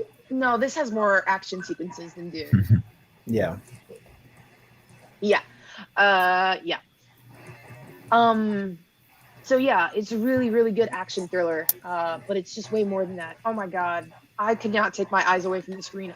I think I changed my sitting position like 15 times throughout the entire movie. I was just like laying down. I was like going like this. I was like covering my eye. I was all over the place, but I couldn't take my head away from the screen. I was just glued to it. I really like how this, in addition for it being like an action thriller, focuses on 3 characters and like gives us a deep dive on like their motivations throughout the film and like I guess their motives and also what they think is the right thing going forward with their actions. I really like that. We get like a deep dive into what is it? Emily Blunt's character, Josh Brolin character, and Benicio Del Toro's character, which is personally my favorite and probably the most complex. Emily Blunt's character is really good too. And wait, but they who's all the guy work. from Get Out? Or wait. Daniel Kaluuya. Yeah, he's Yeah, in it yeah, too, he's but he's there, kind of yeah. like on the side. I would say that they focus on like those 3 main characters, and I really like how they're kind of just not parallel, but we kind of see their motives kind of side by side and what it means for them to do the right thing going forward with all these missions and whatnot. And in the end, they do all this work and it's still like back to what it started in the whole I think it was like in Mexico, the shootings and like the drug smugglings and whatnot. It's the same. Nothing changed.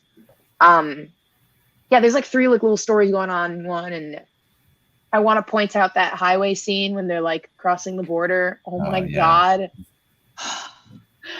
I felt like I was there. I felt like I was sitting right there next to Emily Blunt and just like shitting my pants. I'm like, fuck, this is crazy. This was, I don't think I've ever been like so tense before. I didn't know what to do. I was frozen. I was just waiting for it to be over because I was like, I hope they make it out, or they make it in. But I watched this. Was it last year? Probably. I have a funny. Yeah. I watched it October of last year, so almost a whole year ago, and I watched it because I went on a date with this one guy the night before, and we were talking about movies, and he was raving about Sicario, and I was like, I've never seen it, and they were like, you have to watch it. Watch it tomorrow morning or tonight. Watch it, and I was like, okay. So I watched it the next morning, text him about it. And I never hear from him again. Whatever, dude. It's like he wanted to just try to spread the Sicario love and did not talk. Some serious marketing right there. I swear, half of our conversation was about Sicario. It was like, you're going to get to the scene. Oh my God. And I was like, okay. And then the next morning I watched it. I write my review. I send it to him. And he was like, cool. And then that's it. Nothing. Oh, well. His laws. But yeah, this was in addition to like the tense scenes and man, the cinematography. There's a scene where it's like sunrise or sunset, I can't tell, but they're all walking up a hill, and that shot is just absolutely beautiful to look at, even though it's like dreadful what's happening. Absolutely beautiful yet dreadful. And then the performances are fantastic. I think this is one of Emily Blunt's best performances. I mean, she's such a great actress. She's one of my favorite working actresses right now, and she nails this kind of character. And Benicio Del Toro is fantastic too. I'm not very familiar with his filmography, but he blew me away in this, and he's just so good at being like a kind of good guy, but actually bad guy, but we don't know. I don't know. Yeah, it was a really brutal watch in the morning, but it stuck with me. I liked it a lot. This is it's up there. I think I liked it better than Enemy and Sunday's it, but I'm not as good as Prisoners, so it's like in the middle there. All right, Aiden or I want Matthew. to bring up Albert's comment about I want to see that. Holy shit! On a film coded by so. Thanks, Albert. Yeah, Sicario. I wasn't think sure what I should do that, but with barely lethal. Oh my gosh. You rank barely lethal or whatever. Sicario, I think, is Denis' best movie. Wow.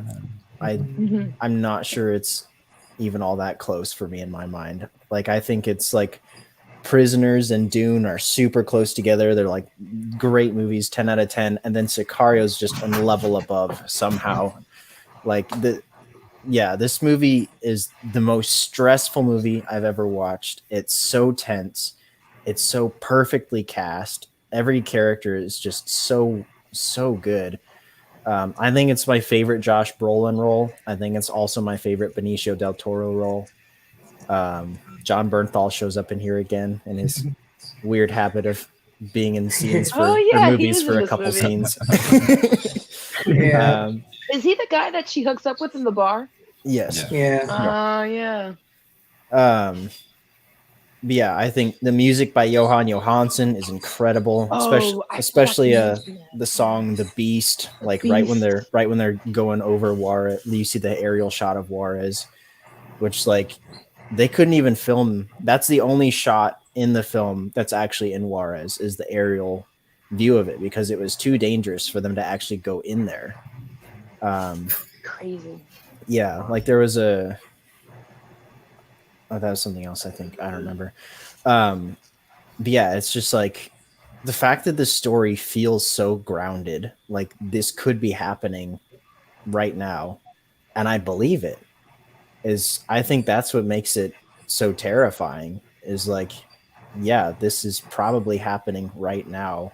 Yeah. Our government's doing this, the cartel's doing this. It's pretty scary to think about. But yeah, I mean, I agree with Sophie. It's definitely his most action heavy film, but I think it's so well shot. Like all the action sequences are really really good. Um, yeah, I don't think there's anything in the film that I was left wondering about, or like anything that I needed to know how it ended. I think it like all the resolutions for everything were really really good. Yeah, all the characters are fantastic, music fantastic, cinematography incredible. Yeah, I think there's so few films that I would consider perfect, but I think this is one of them. You sound like the guy I went on a date with. I apologize. No, it's fine. He was just raving about it, and he said everything he said about it, which is completely Oh fine. my gosh. I, to a certain extent, agree with most of everything you just said, except for the fact that it's not my favorite Denny, but it's really, really, really, it's amazing. It's Yeah. excellent. Okay, sorry, I interrupted you. You can continue. No, I was finished anyway. Manna, your turn. Yeah. So yeah, one thing that I should have mentioned earlier. Yeah, So go I just ahead. wanted to say, What was that, yeah, Michael? Albert said maybe the guy is actually Aiden in this case. I changed my appearance 5 years ago to go This was on. last year. Oh, I thought you said it was like around the time it came out because he was like, go see it in theaters. No, I watched it in my living room and the TV in the morning. It was just bright as fucking night in my living room, and I'm watching this movie. My mom walked in like the first 15 minutes of the movie, and like there's a bunch of killings happening, an explosion, and she's like, "What are you watching? This is not a morning movie." And then my dad comes in, and he's like, "Oh yes, I love this movie." And sits down and watches That's the so next funny. day. Oh my gosh. It's awesome. Where are the odds that the recommended video just like It went didn't down? happen It's on the like, West one too. Or- wait. yeah, but then it's like Dune 2, greenlit.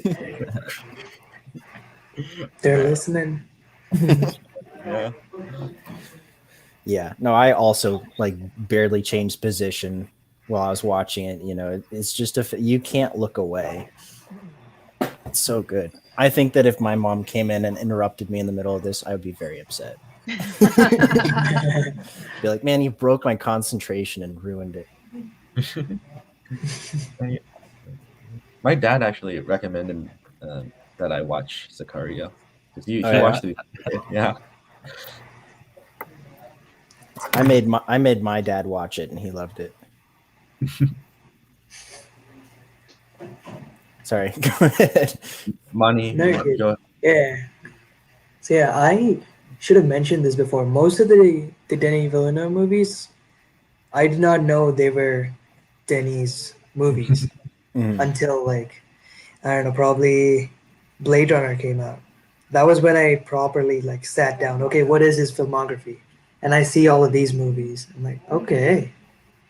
They're like, it looks like he's my favorite director, or to be in like 2 years. So yeah, obviously I didn't know a lot about this movie when I was watching it.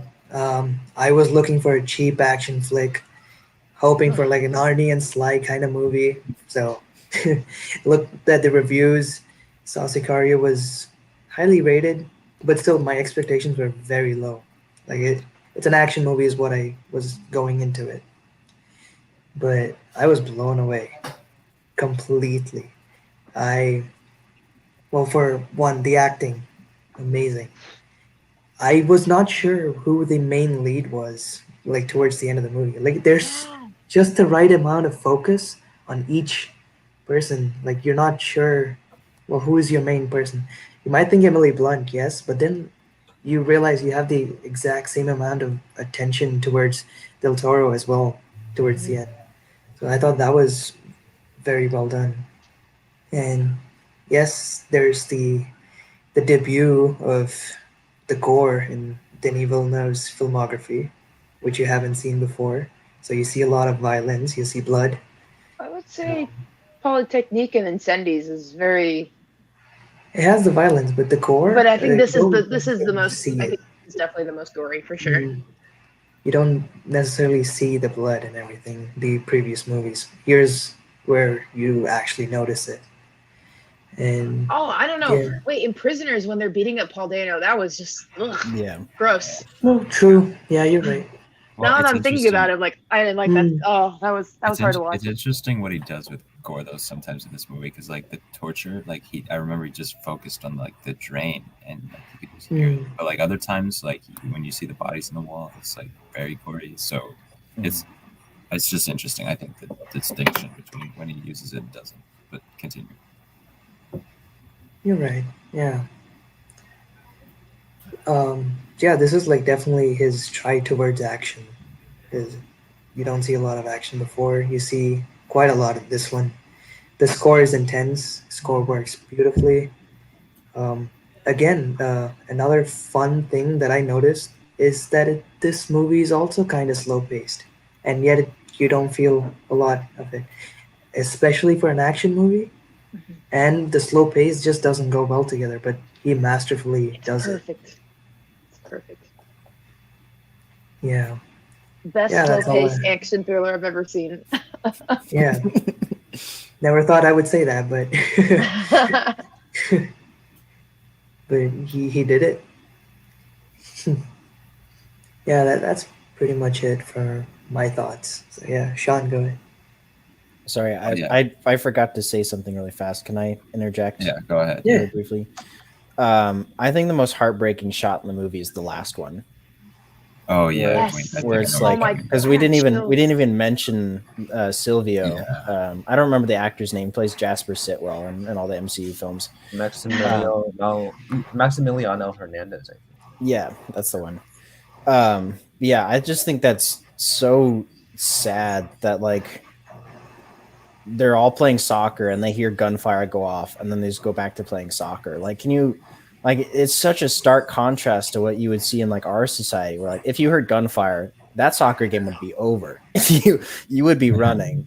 But it's just such a daily occurrence that everyone just around them dies all the time. It's that- extremely chilling.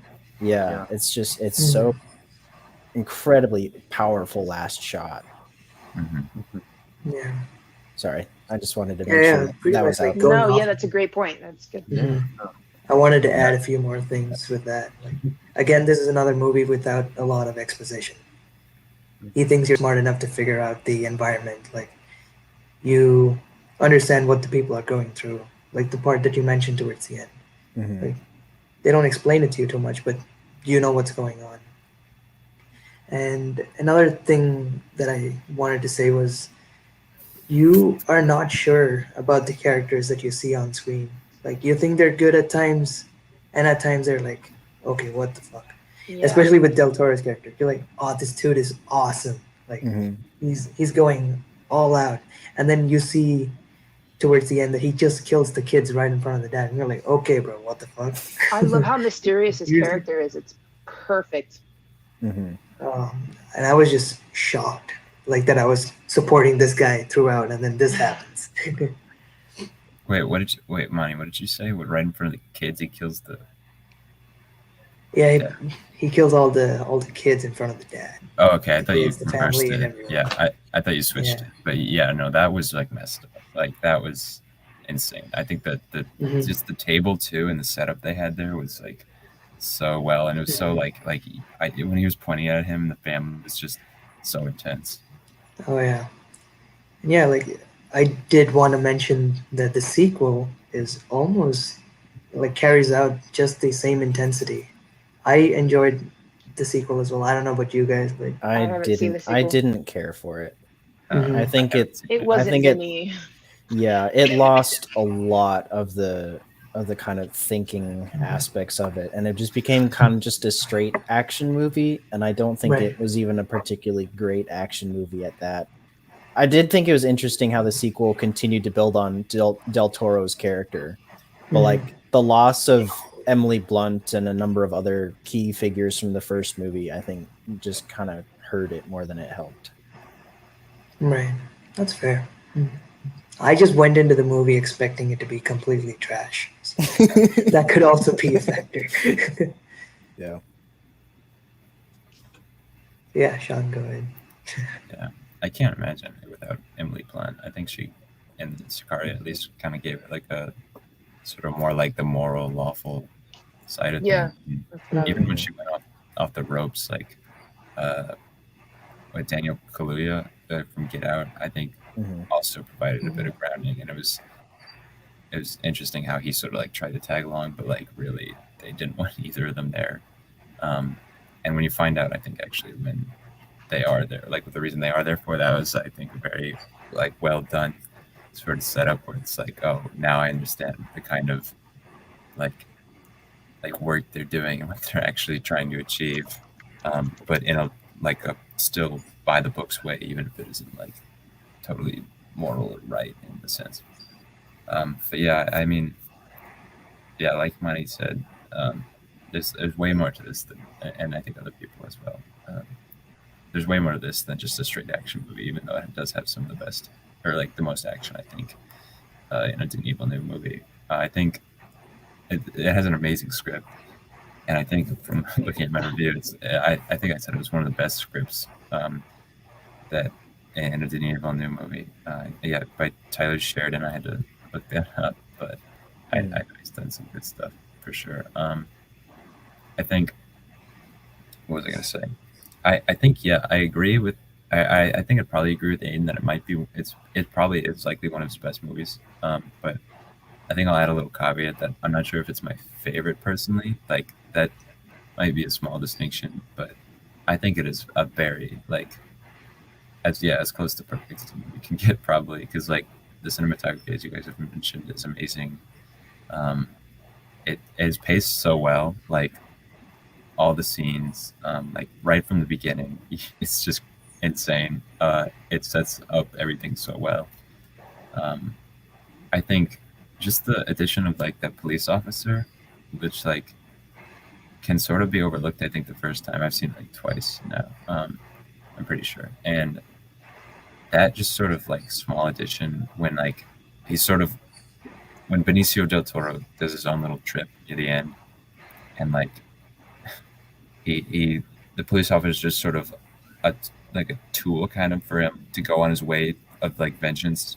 That is still like I think so impactful because he set it up like that, where you see the police officer with his son, and I think even after the fact, where it's like you see the sort of shot of like the bed before the one of the soccer field, I think it's just add personal touch to this whole overarching narrative of like the drug war and like what like gangs and drug traffic, like drug traders or cartels have done. I think that adds a lot more to it, and yeah, I agree. Like Benicio del Toro and Josh Brolin, they seem like just kind of sort of normal like government officials at first, and then you get deeper and deeper into like what they're doing. And I just think it's really, really well done the way they set it up like that. And especially the I think the position that they hold, they balance it really well because it's not like they say something along the lines of, well, do you want to go back to just like taking down these small time people, or do you want to like take down the head and actually make like a difference? And then sort of Emily Blunt's like conflicted like that. So I think there's a lot to the movie and looks amazing. Morally and ethically. Yeah. No, amazing good, acting. Yeah, that's all. good point, Sean. Yeah. Everyone said some great things. I'm like, especially not just of for Sicario, but for all these movies, it's making me just want to binge all of these movies. But like, it's such a hard binge because these movies are so intense. Like each of them, it's gonna be hard to just rewatch all of them in like a week.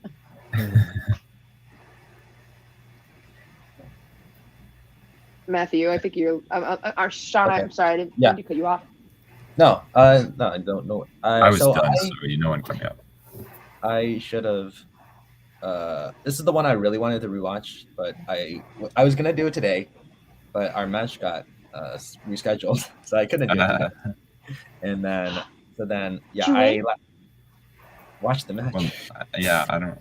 Tell me. No spoilers.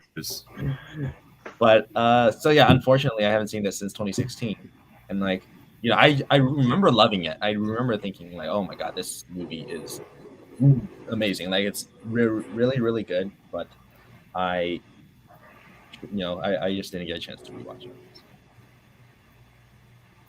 No worries.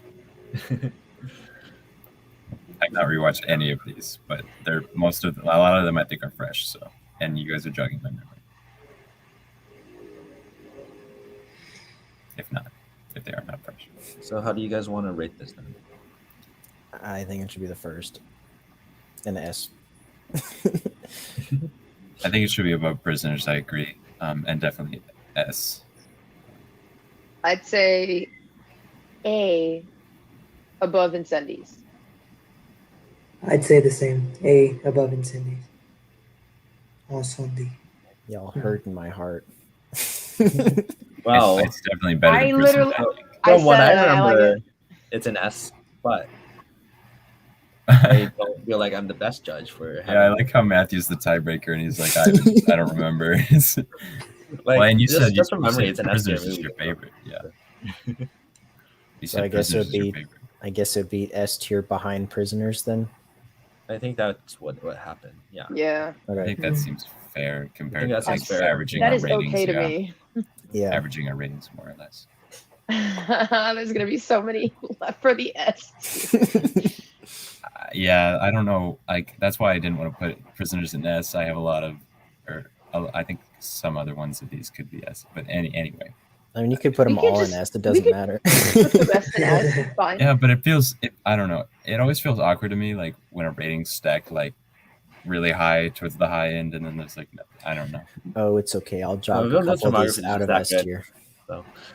Oh, I don't Okay. really care as long as everything is after Prisoners. So wow. No, absolutely not. Arrival's the best movie. Arrival's the best one. Mm, Are we It going? is the best, and it's not even close. No, it is close. These are all so good.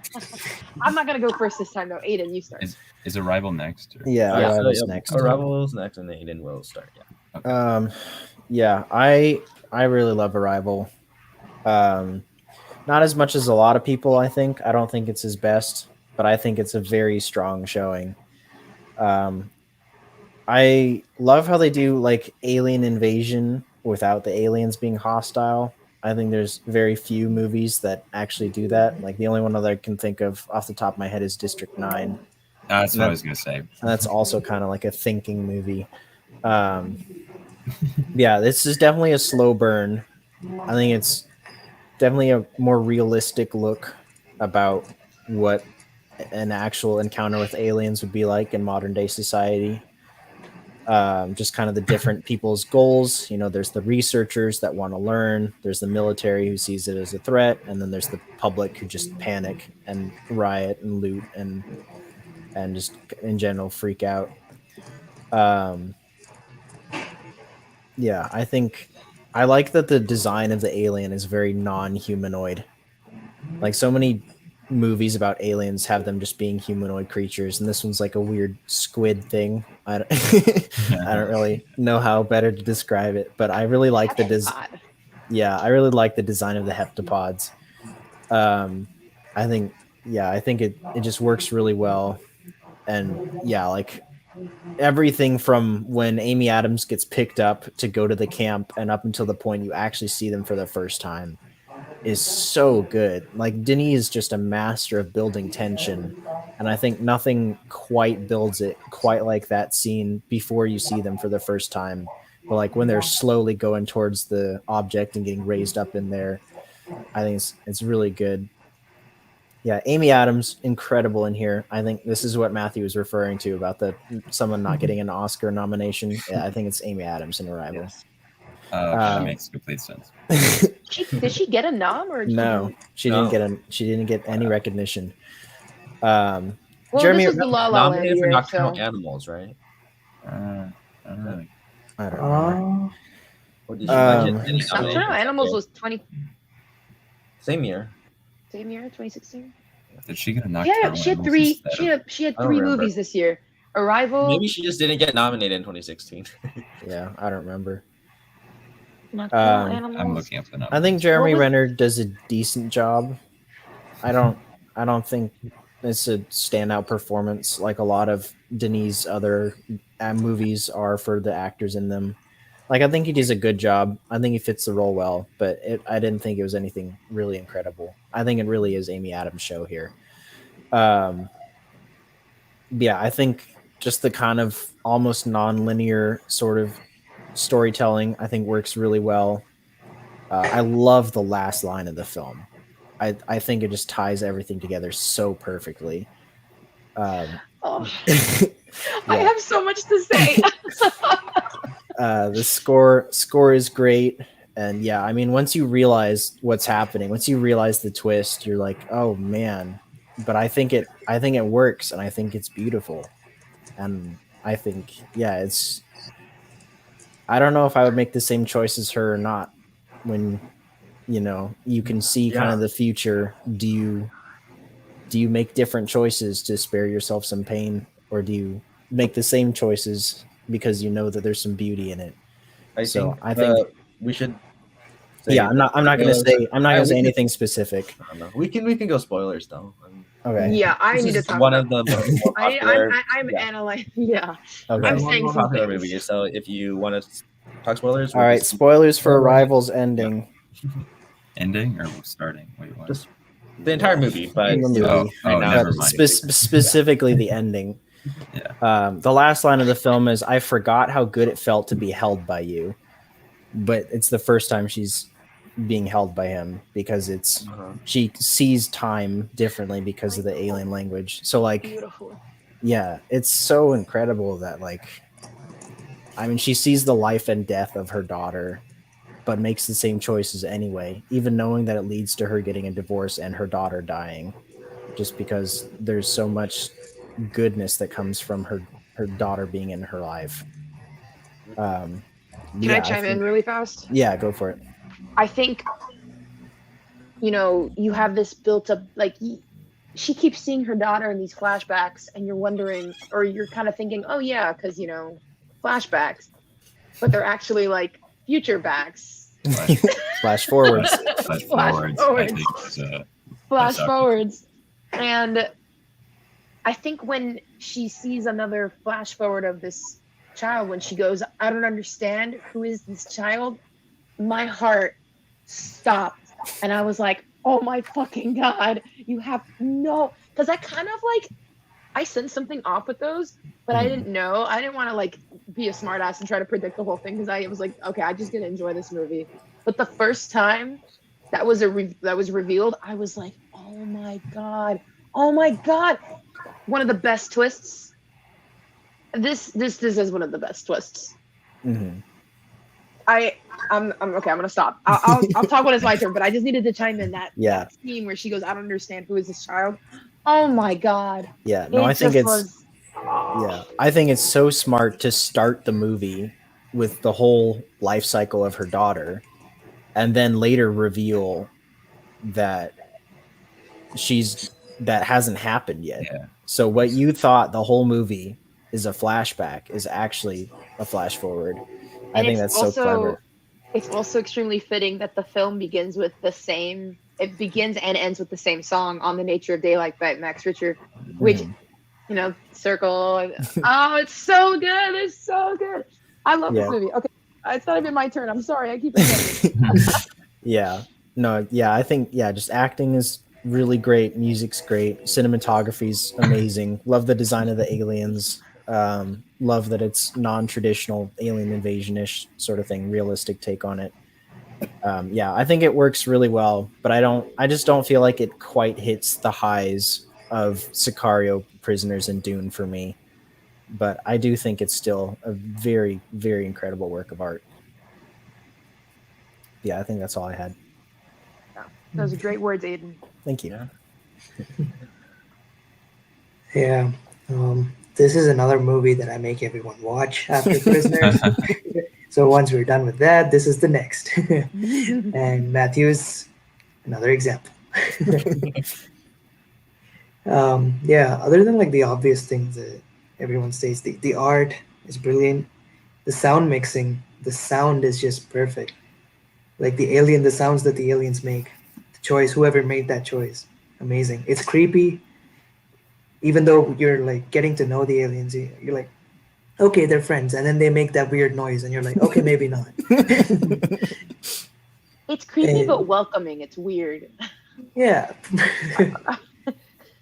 Even at the point towards the last few encounters with the aliens, like you think, okay, we're best friends now, and then the noise they make, the sudden like disappearing and appearing again, it's still scary. The sound and the way they look as well, and of course the smart dialogue. Like the dialogue is certain dialogues, like you mentioned the last one, and some other ones that I wanted to mention was um, the weapon, the misunderstanding of the fact that Mhm.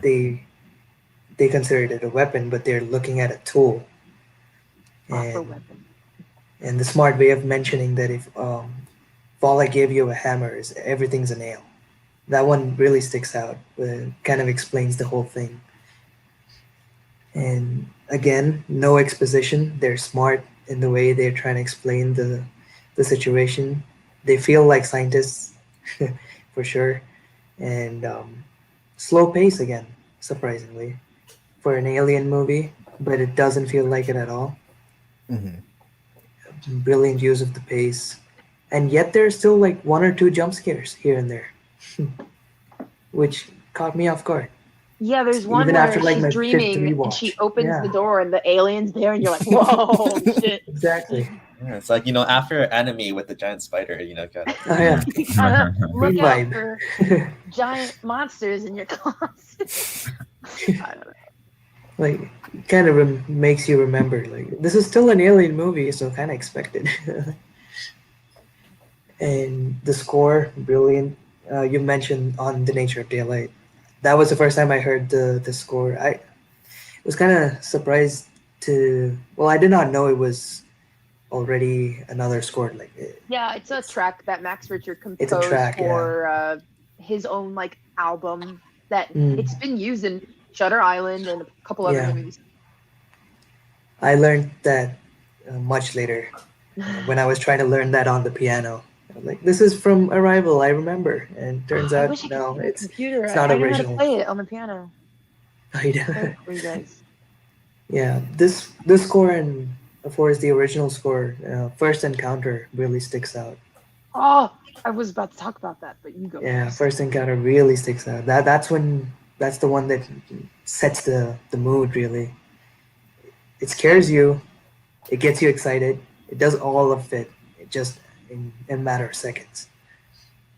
And just to talk about Denis here, like, I think by this point he can masterfully adapt scripts, like original, like any other source material. Like he can just take it, and that's when I realized like this guy's on like Spielberg's level at that point. And I don't know, most people might not agree. I know they're like diehard Steven Spielberg fans out there, but I like This Denis is my better than opinion. Spielberg, but that's just me. I think Spielberg doesn't have a 10 out of overall 10 for me filmography, yet. Spielberg has some misses, so Yeah. Mm. No, more Spielberg than- does have more some than good Villeneuve, I movies. think. The way he just adapts original scripts is just brilliant. And another thing that I noticed, like now that I look at all this filmography, there's a lot of children and kids aspect in every single movie of his. Pregnancies or like abortions, there's something related to children and kids, Yeah, and they Denis play has a some major children. part of every movie that I see here. Maybe Dune, I don't know about that. I haven't watched it yet. But I mean, other the than that, main character is a 15-year-old, so yeah, I guess he's a kid. Yeah. He's supposed to be 15. yeah. I feel like that's I kind of guess he kind of a pulls it theme off. in He's- Dune. He's Well, Timothée Chalamet looks young, so I Timmy. can't even complain. Timmy boy. But yeah, that's one thing that stood out now that I think about all of these. Yeah, yeah, that's about it from my end. Great words, Monty. Mhm. I Thank you. like that you mentioned first encounter. I'm going to talk about that later. Okay. Expand upon it for sure. Yeah, I listen to it once in a while. I don't know why, but I just like freaking myself out. Okay, well, I will get to it on my turn. I should have gone first. I'm so mad. Whatever. Oh yeah, you're going last. That kind of stinks. It's fine. You guys are saying basically everything I would want to, and I'm going to add just a couple more things so I don't make it too long. Yeah, that's about what I'm gonna do this time because I will say this is I think this is my favorite Denis, I'd say. I saw it in theaters for the first time and I'm so glad I did. Um, yeah, and because I think I kind of went out of my way to see it. But anyway, yeah, just to add on to some of what you guys said, I agree, Aiden. I really like that they made it a non-humanoid figure, and I think I'll add. I remember reading something about the language they tried to make sort of non-humanoid too, or like at least not a familiar human language. So it was like sort of unique and new. Um, and yeah, I'll get more to the language later. But yeah, I think the also like the political and social aspects of like I like how they focus on those more with the aliens as opposed to just like, oh, it's a threat, because that's immediately what all the like political figures are thinking, like, oh, these are a threat, and like they don't they don't really stop to think like, how can we, like, these, even though these people are new, like how can we work with these aliens even though they're unfamiliar to us. um so that's something that's an aspect of the film I really like. The non-chronological editing is amazing.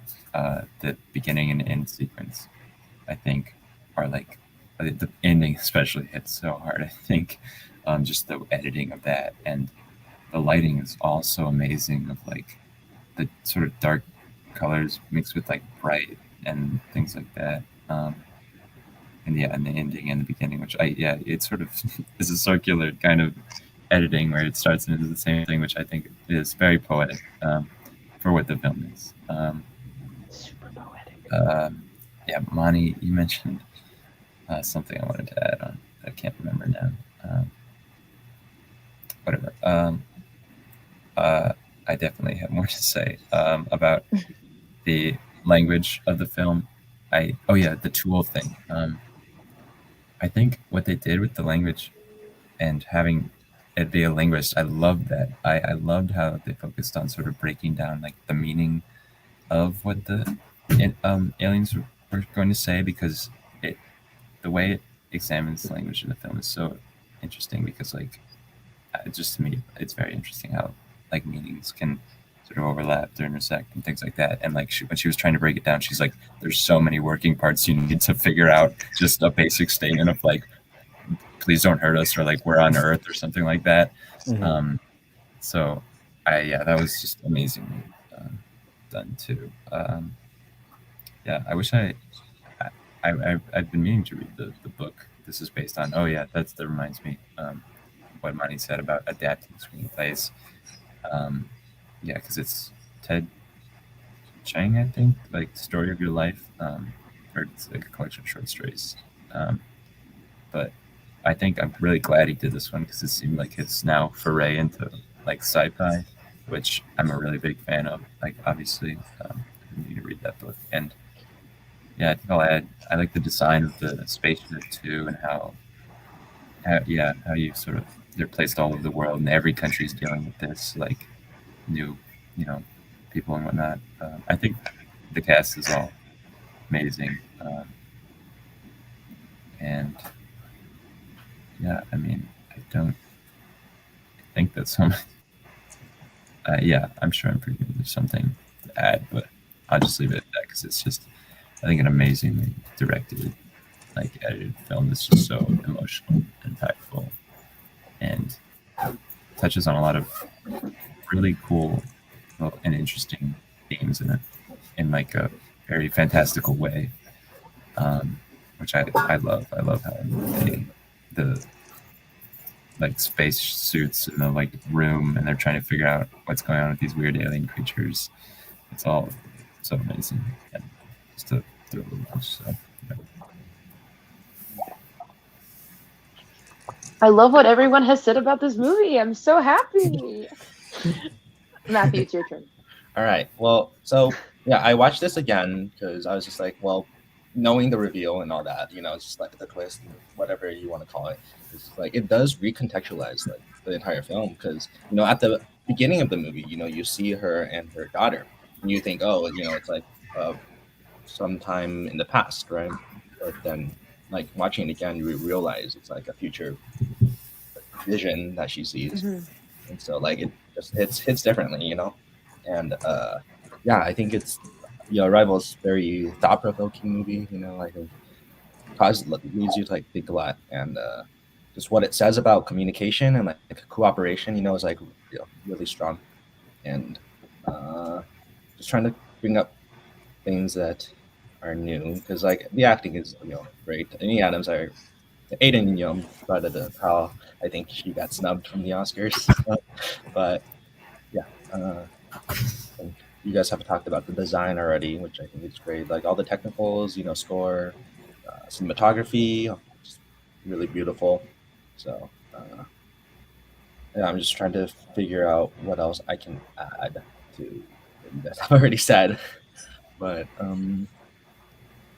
yeah, just bringing up the topic of just these spacecrafts just land in like different parts of the world, and like are the countries going to be able to cooperate together?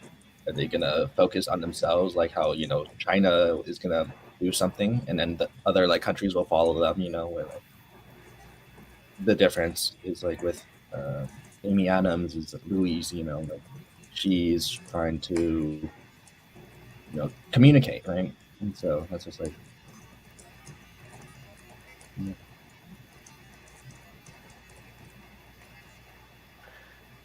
You done?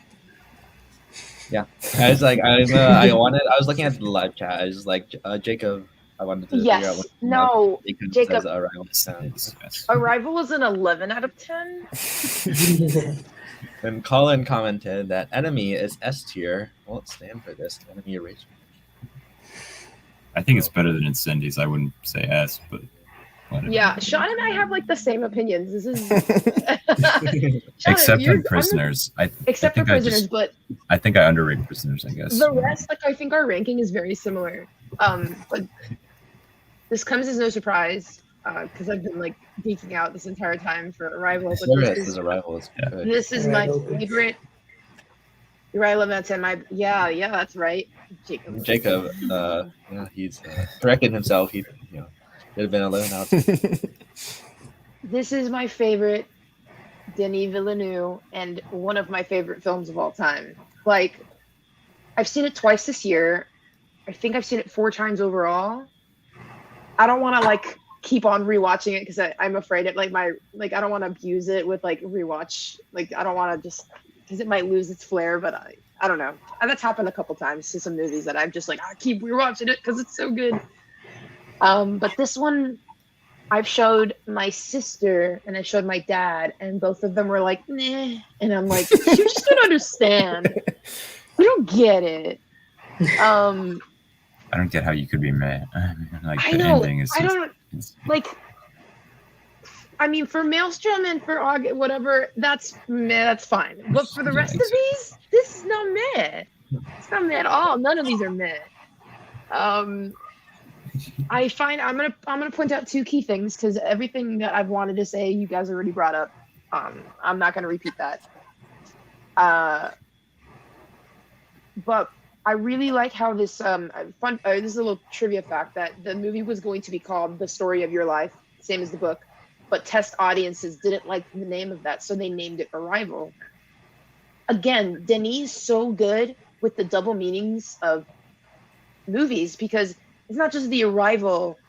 I don't think it's about the arrival of the aliens. It's about the arrival of her daughter. This is a story about her, and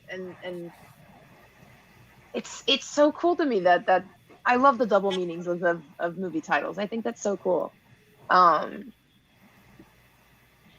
Hannah's a palindrome. I love that so much. So fitting. Yeah, I figured that. Yeah, Hannah's a palindrome, just like the movie has that palindrome vibe to it. It's just it's brilliant. It's brilliant. It's just making me. I just want to rewatch the entire thing. You guys like talking about it and praising it, and I'm like, oh yes, this movie's so good. I do want to bring up. I'm going to go back to First Encounter. As great as On the Nature of Daylight is, which is, I mean, it's so hauntingly beautiful, and that's another thing that I love about Arrival. I think it's Denis' most beautiful film, thematically. It's also very tragic, but like a lot of his films are too. But it ends with like, it has the most heart in a way. I don't know if that works, but it definitely has like a lot of emotion to it, and I'd agree. And it's just absolutely beautiful, like visually, thematically. Oh my god, I can go on about it. But I will go back to the score, which, God, I'm so sad Johan Johansen left us at an early age. He's such a brilliantly talented composer. I really would have loved to see if he would have worked on future films, what he would have come up with. But back to First Encounter, which is obviously self-explanatory, is when they see the alien, or leading up to seeing the alien for the first time. I really love just like the little, like the deep strings. They melded so well with the language that it made me, like, it blurred the line for what the score was, like, occurring during, like what was occurring in the physical space of the film, of the point of making, like, the scene feel like I was, like, hallucinating, like an out-of-body experience. Like, you hear the, oh my god. That, at that point, when it zooms up to the alien for the first time, it's just, like, I wasn't believing, like, it. This is, like, it was so well crafted. I was kind of just, like, my jaw was on the floor. I was speechless. It was wonderful. And I'm really annoyed that some of you guys got to watch it in theater, and I haven't.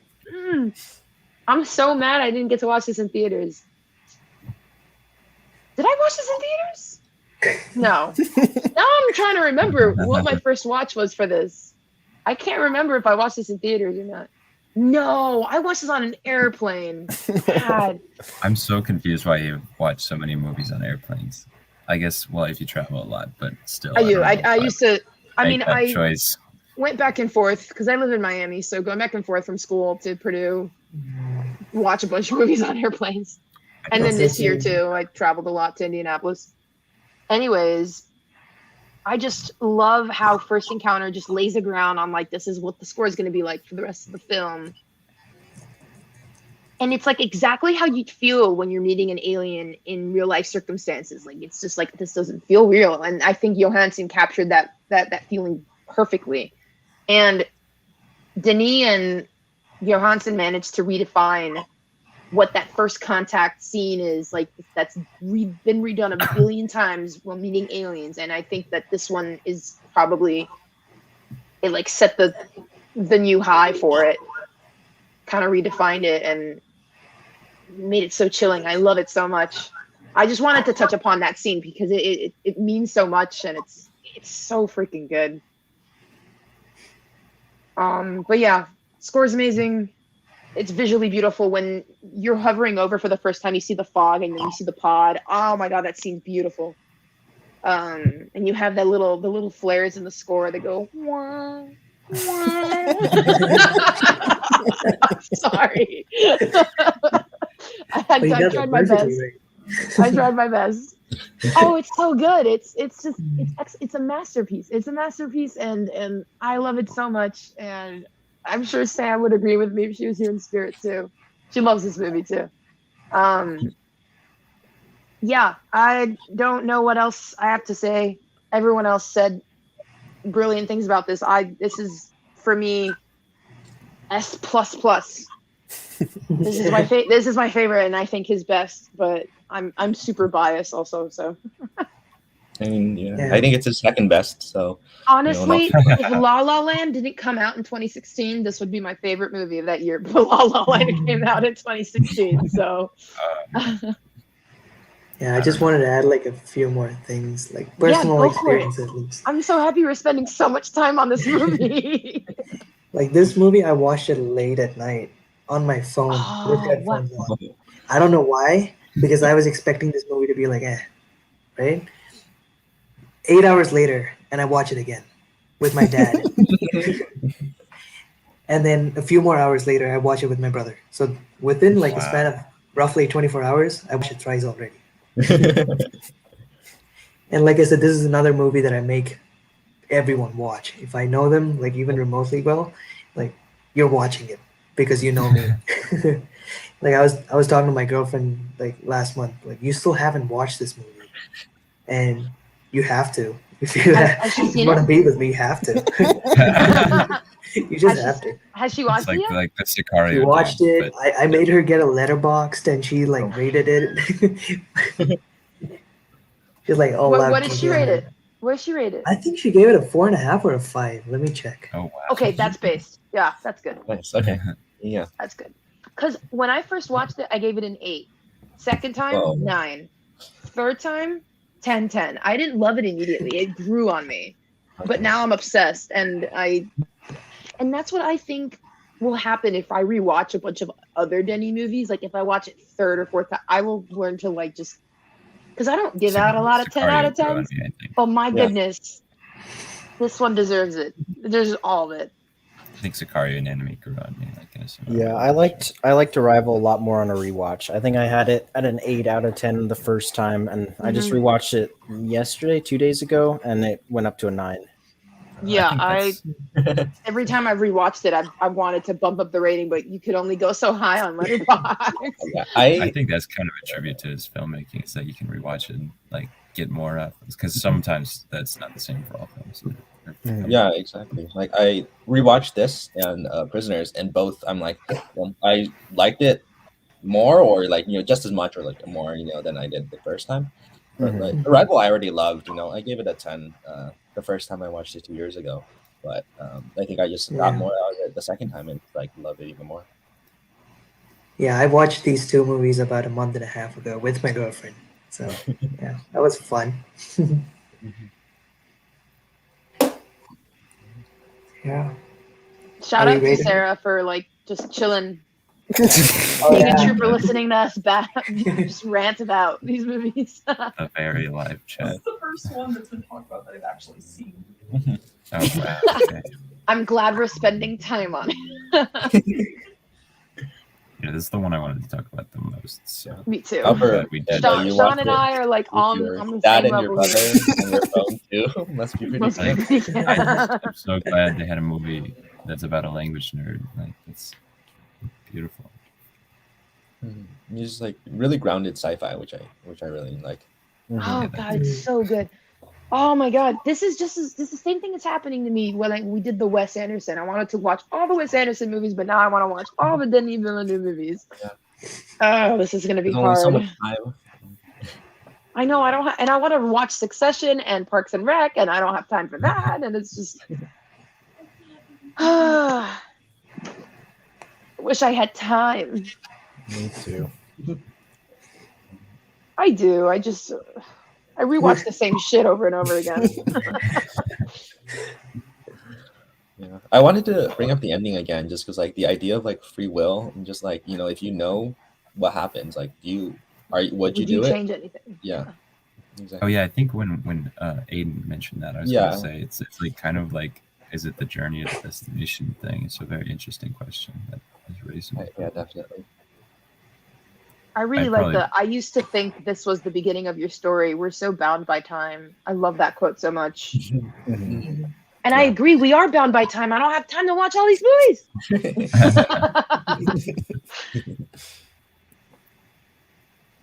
Oh god, this is just so freaking amazing movie. Wow. I can't stop thinking about it. Okay. Well, okay, wait. Does everyone want to say more, or are we gonna rank it now? I think we can rank it. I'll now. rank it. Sean and I, we already know. Yeah. It's the top of the S tier. I would put it at the bottom of the S tier, personally. I would put it in the middle of S tier. Middle of S tier for me. Oh wow, jeez. Okay, so I think This is balance getting close. I don't know, just because Aiden has that one bottom. Well, Yeah, I that don't would know make if it that that was does just balance dragging out down because we have we have 2 in the front, and then 2 in the middle, and then 1. Yeah, one on the bottom, Wait. so it just goes in the middle, I guess. Yep. It's That safer would to say put more to be weight on in the middle. Aiden. Yeah, there's Wait, no wait, way. wait, Well, wait. it's not gonna go on bottom. Yeah, I guess Sean and I are the only ones that wanted on top of prisoners. What did Mhm. everyone else say? I said behind Sicario. Then Matthew and I'm in the middle. yeah, we're both in the middle. So like I'm still because confused how that averages out. to Okay, me. no, that's I'm so okay. they with average that. us out to the middle because Aiden has one in the bottom. It's on the S tier. I don't really give a shit If about there's, the I'm order. saying if there's 2, There's okay, 2 I in don't- front, 2 in the middle, and then 1 behind. So that's 3 behind prisoners and 2 in Yeah. front of. Oh, well, Yeah. all right. I was just thinking like if there's only because he was saying there's 1 behind Sicario, so that weighted more to the middle. But if there's 2 for in front, that's more than like 1 for behind.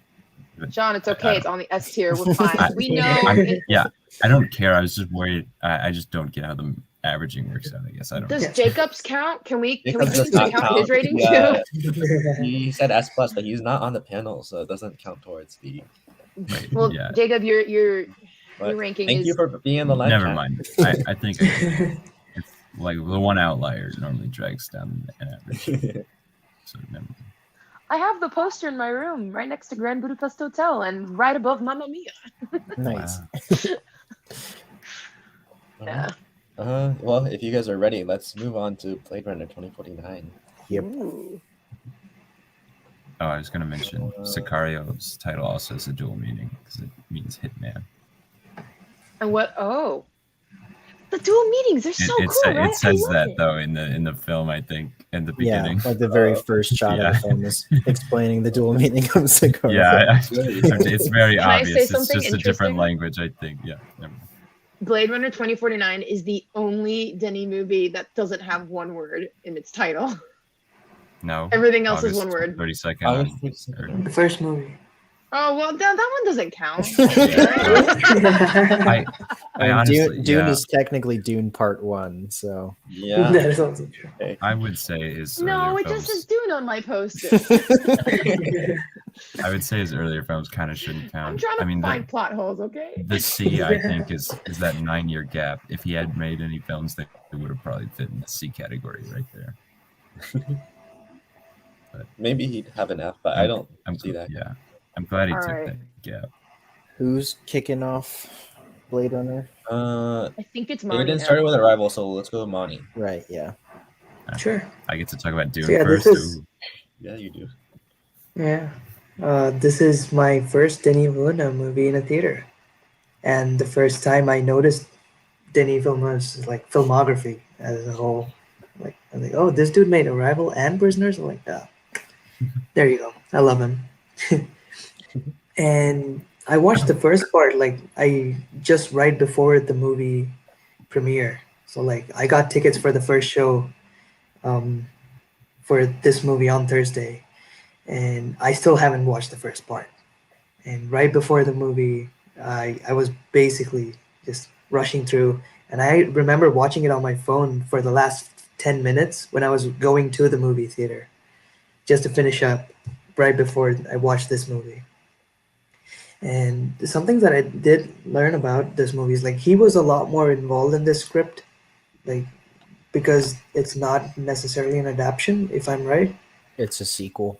Straight It's a sequel, yes, but not an adaptation from a book, yeah. right? No, yeah. So no. he had a lot of creative control as to what happens in the script or the story as it goes. And I think the last time he did that was in Austin. So I just wanted to mention that. And yeah, this movie reminds me of Enemy a lot in terms of the way it looks. The color is just perfect. The red and blue is absolutely amazing. Hans Zimmer's score is weird, but fits right in. Benjamin Wallfish too. With Benjamin Wallfish, yeah. Oh yeah, with Benjamin Wallfish, yeah. My only downside is like Jared Leto's character. I do not understand him, and I don't want to. Oh, his character. But, just so much to his character. But that's what makes it fun too. Like I don't get him, but sure, like you're causing trouble. You're the bad guy, so that's fun, and you look great as always. And yeah, the first part when it came out was weird. very weird for the time it came out. For a sci-fi film, in the time that it came out, people did not expect it. And similarly, when this movie came out in 2019, just felt the same thing as the audience of that time felt. Like it's a weird sci-fi film for this 2017, right? 2017. Yeah. 2017. Yeah, you're right. Right. Okay. Are you talking about the like in universe? I think he's talking about like Blade Runner when it came No. out in 80s, and then Blade Yeah, Runner when it- 2049 when it came mhm. out in 20. Like it's just it's so ahead of its time. Like I think that's what he's saying. Very ahead of its time. Yeah. Sorry, Monty. Yeah, continue. Yeah, you put it better than I did. Yeah. I got you. Thank you. Yeah, I remember my dad explaining how he felt when he first watched the movie. He just said weird was his first thoughts. It was not even whether he liked it or things that he disliked. It's just, well, I see a future like this being a reality, and I couldn't say anything more than that. Like he put it perfectly, and just going off of that, this movie just felt the same thing for me. And yeah, overall, like the first time I watched it, not a big fan. I loved how it looked and everything, but the plot as it is, it was all right. But the second time I watched it, and absolutely loved it. Yeah, yeah, that's about it from my side. And also another thing that I did read up on somewhere that this movie's success gave him confidence to make Dune, which I thought was very Oh. interesting. Well, critical success. Yeah, Commercial, that's what I was commercially, it gonna was say. a Yeah, big. critical Yeah. success. It was a pretty massive flop. But Mm-hmm. All right. Yeah, Sean. that's all. Yeah, so I think I'll definitely agree with Manny that Blade Runner 2049 is very similar to Enemy in that it's a very visual movie. I think that's honestly a lot of what I like most about it is the visual. It's like there's just so many great shots in there, so much great cinematography. Roger Deakins, as we mentioned, amazing. I think what was I going to say? Oh yeah, I don't know why I didn't watch this in theaters. I kind of wish I had. But I think when I rewatched it, I think I was doing it for trivia, so I wasn't as entirely invested or focused because it's kind of a long movie. So I probably didn't enjoy it as much, but I still think it's just the journey. And like Mani said, it's very interesting that the script was unique because I think in it, obviously we see in Incendies that worked out very well, and I think in here it also works out, very well. I think that the like sort of what Ryan Gosling's character is going like trying to figure out, and like the journey he goes through to try to get to like the truth of like his memories.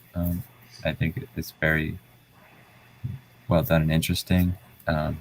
I do like the design of the now I'm thinking of the doctor, the person who makes the memories with that little like, thing. And, there's a there's a lot of cool twists I think in there with like the little stone horse and oh yeah, and then how could I forget the whole sort of like kind of scene where he goes to I don't know if there's spoilers or not, but if it is like the scene with Harrison Ford. Oh wait, no, that was in the trailer, I think. But the scene where he goes to that old orange like area with Harrison Ford, that just looked amazing. I think this really set him up for doing well with a lot of the whole just sci-fi landscapes that he made so well.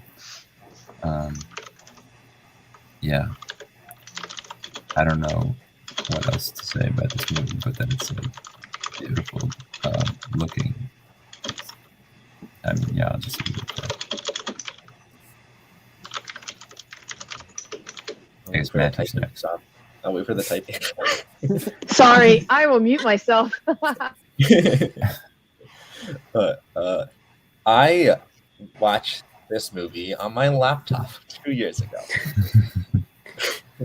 My dad asked me if I wanted to watch this when it was out in theaters, and like he had bought tickets for me. I'm like, I've never seen the first movie, so I'm like, why did you buy tickets? I've never seen the first one. And now I'm just, but then yeah, 2 years ago I was like, all right, I'm gonna watch both of them, and both really great movies.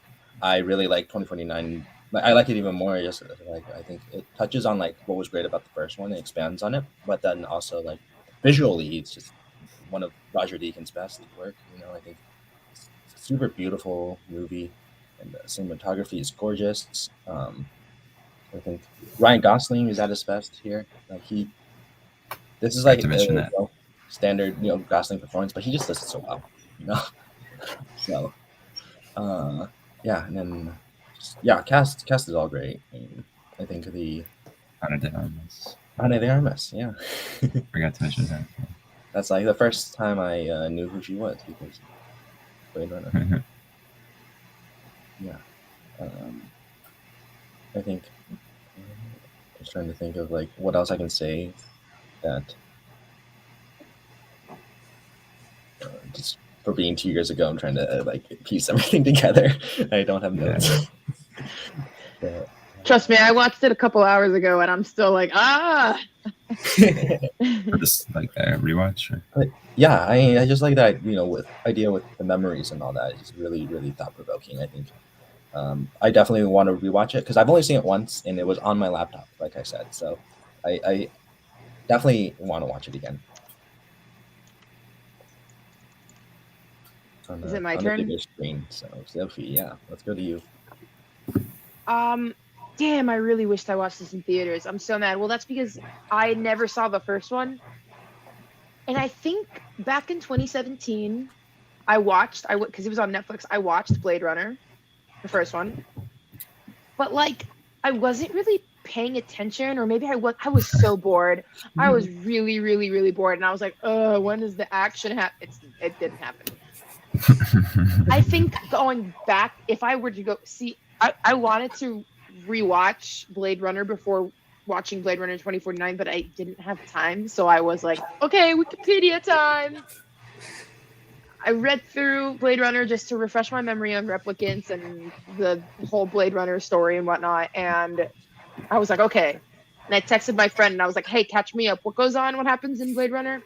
He said, Harrison Ford falls in love with Rachel and they fuck. That's it. That's all you have to know.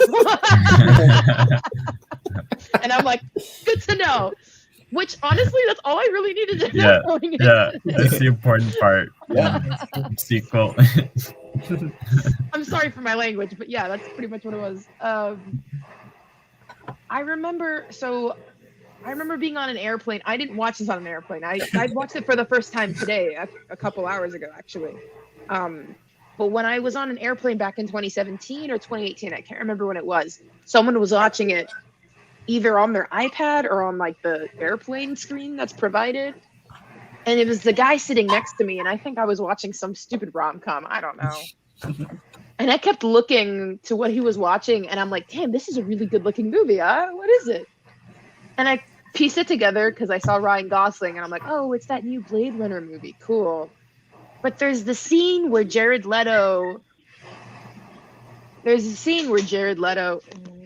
screaming. There's a scene where Jared Leto, like, it's like the first time we meet him, and he, like, kind of just, like, says, oh, hello to that new robot thing, and it's just really gross, and I watched a little bit of it on the, like, with it's kind of like what happened to me when I watched Raw on my phone. The guy kept looking at what I was watching. I was doing the same to the guy that was watching Blade Runner. And I was like, what is this? What's going on? What is this movie? I distinctly remember that scene of him just like slicing open this woman, and it was just, it was so gross. But today, I'm so annoyed I didn't have time to rewatch Blade Runner, but that's fine. I'll get back to it eventually because it's supposed to be really good. And I think I would enjoy it now as a more cultured movie enthusiast. So what I did is I blinded my windows. I put blankets over them to make it super, super dark. I I put my chair like right here, and I had my TV right here. I just wanted to like show you visually what I was working with. Put the movie on. I have the ability to put the TV sound into my headphones. I blasted the sound to make it like just super like movie theater like, and I watched the movie. Wow, I'm gonna just say, holy shit, what a movie! Just like, holy shit, what a film! This was. I knew it was gonna be spectacular, so like, it kind of met my expectations with that. It's just probably one of the most gorgeous looking movies. The color palette is incredible. It's definitely one of Denis' best looking movies.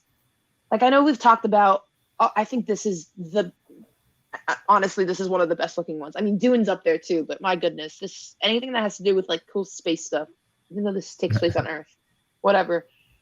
It was very good looking. I really loved, again, he's the master of dense films, but this one was really, really dense, especially with Ryan Gosling's character as Kay, and like as Sean said, him on his journey to find out what the truth was. And I guess spoilers, but like, I love how Denis leads us to believe, and we go with Ryan Gosling, that he's the lost son of what's his face? Harrison Ford. Yeah, and Rachel or whatever, but it turns out to be that lady in the cage or whatever. I don't know. I really like that. Because I don't know why. I said to myself when it happened, like in the very end, when he finally like sees her in the cage, I'm like, oh, I'm a dumbass. Why didn't I predict this? This is so obvious. And I'm just like, oh shit, I'm stupid. But I really like that. It was super obvious, but I didn't get it until the end. I was like, oh. Because now I'm going back and thinking, I should have known immediately when he went to visit her the first time to see, like, hey, look at my memories, what's up? I should have known right then and there, but I'm like, nope, it's still Gosling. It's Gosling, it has to be him. And he even believes it, and he thinks he's the miracle child, which is like a big theme in the movie, miracles and whatnot. My thoughts are still all over the place for this movie because I'm very, very fresh. I don't know what else to think. I really, really loved it. I don't know what else there is to talk about. It's a huge film. It was a little slow, but like I didn't mind the slowness at all. I was really drawn in the entire time. Well, I went to sleep late last night, so I got very, very tired halfway through this movie. Paused it, took a nap, then removed it because I didn't want to fall asleep during the movie. So I paused it, took a nap. I think I dreamt about it, and then woke up and finished the movie. Yeah, I've realized that most of the films I've talked about, I've just talked about my experience watching them instead of the actual movie itself. No, I bring up points. It's fine.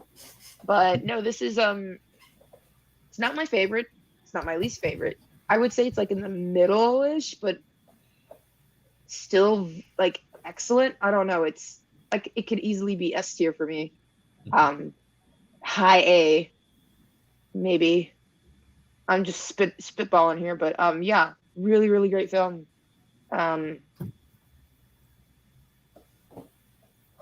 Yeah, I'm done. All right. Before we move on to Aiden, I just wanted to bring up a comment that Steven had sent. I think when we were talking about Polytechnic, but I didn't want to bring it up because like it wasn't relating to any of the movies. So until now, he said he can't watch the rest, but he wants to know if you he said if you shit on the original Blade Runner in favor of 2049, he'll be livid. So I didn't shit on it. I just said that I'm a fool and didn't like it when I first watched it. So sorry, Steven. I'm about to shit on them both. I think the second. Go for it, Aiden. I love your hot take. Yeah, the second's better. The first one I don't think it's bad necessarily, but anyway. I remember. Aiden. Yeah, I'm agreeing with Sean again. Once again, I said that when I was talking about it. I think the second one is better, but first one's still great. So. Yeah, my history with Blade Runner is complicated, I guess, because I love Philip K. Dick's novel, Do Androids Dream of Electric Sheep? Like, I think it's fantastic, incredible piece of sci-fi literature. And the original movie, I think, is boring as shit. It's so hard for me to get through it. I've never seen what everyone says when they think that like it's a masterpiece, and yada yada yada. I'm like, this is boring. This is weird. It's not all that interesting. But boring and weird can be so good sometimes. Sorry to interrupt. That's true And sometimes.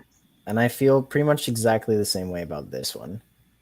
So I think I liked it more on a rewatch. I'll say that. I like them both a little more on a rewatch, but it's still like 6 out of 10 for me. I think the biggest thing Blade Runner 2049 has going for it is its visuals. I think it's stunning to look at. I think the score is pretty good. It can be a little overbearing at times. I also watched this in 2 sections because it's just, I can't sit through this whole thing. This movie does not capture my attention at all. I think there's a lot of weird, unnecessary scenes in 2049 as well. Like, I think you could just chop Jared Leto out of the movie entirely and it would be much improved. Maybe with the exception of the scene where he confronts Harrison Ford at the end. Like, you could maybe leave that scene in and have that be the first introduction to Wallace. Well, But, like, the whole scene sorry. earlier that Sophie was referencing where he's, like, running his hands over the weird android. I was like, what is the point of that scene? You can just chop that out and it wouldn't be any different. It was just to make him seem creepy, I think. I guess. I It's don't It the know. is scene weird. I agree. before, It is not weird. not that scene, but the scene that he interacts with, like he's in his little lair, right? Yeah. And you have that one replicant girl come in, and he's talking about creation and life and whatnot. I can't remember exactly what he said, but there was so much meaning into that little monologue that he was talking about, and I loved it so much. Sorry. I don't know. I lost my train of thought. My dog is scratching, trying to come back inside. I think it's a necessary scene to have for this film, just because it adds to, I think, Wallace's motives and his motives as like the owner and whatever that company and what they're trying to do with replicants or androids or whatever.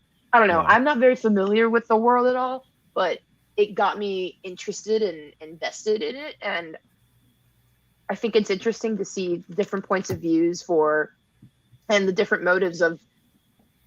I don't even know if Jared Leto was an android or not. I don't. Maybe he was No, human. he's I don't even a know. human. He was a just human. makes Yeah. them. Okay. Yeah. He just makes them. I don't know. Yeah. So it's interesting. I want to do some more research. I want to watch the original again. But yeah, I thought his monologue, like the first time we meet Jared Leto when he's just talking about a bunch of stuff, I really like that. I don't know what it means, but it is really cool and captivating. So I'm just gonna throw that out there. Blade Runner has a history of monologues that sound philosophical but don't really make a lot of sense. I kind of might agree. Is Like that a lot the of- same with the book? No. Okay. Not really. Dang. Like in the first movie, there's what's his name's final monologue. I've seen things you people can't believe, or whatever. And like it sounds cool, but it doesn't really mean anything. And I think It there's was really hard to like.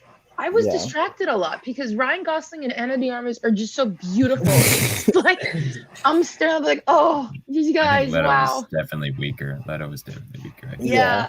I think see where Leto- you're coming from, Aiden. Leto's just a weird dude in general. Like he wore opaque contacts for this movie because he wanted That to looked actually be pretty blind. creepy. Oh wow. Because he's just a weirdo. But yeah, like everything that involved him, all of the thing is, Denis does a lot of techniques in this movie that he also does in Dune, but I think that they work in Dune and they don't work here. So like all the really slow landscape I was shots gonna with say that about Dune. with the music just blasting in your ears, like I love that in Dune, but I didn't like it here. Well, you And know why? I don't know if that's just because like I have such a much stronger connection to the source material for Dune than I do for this one. Like I love just seeing the world in Dune that I knew, but I didn't really care about the world in Blade Runner, so I wasn't all that interested. I think it's because, well, first off, in terms of music, Dune has the much better score. Yeah. Like it's and I didn't mention the score when I was talking about Blade Runner 2049. It's fine. It works. It's fitting. Yeah. It's nothing that stands out. It's definitely Hans Zimmer's.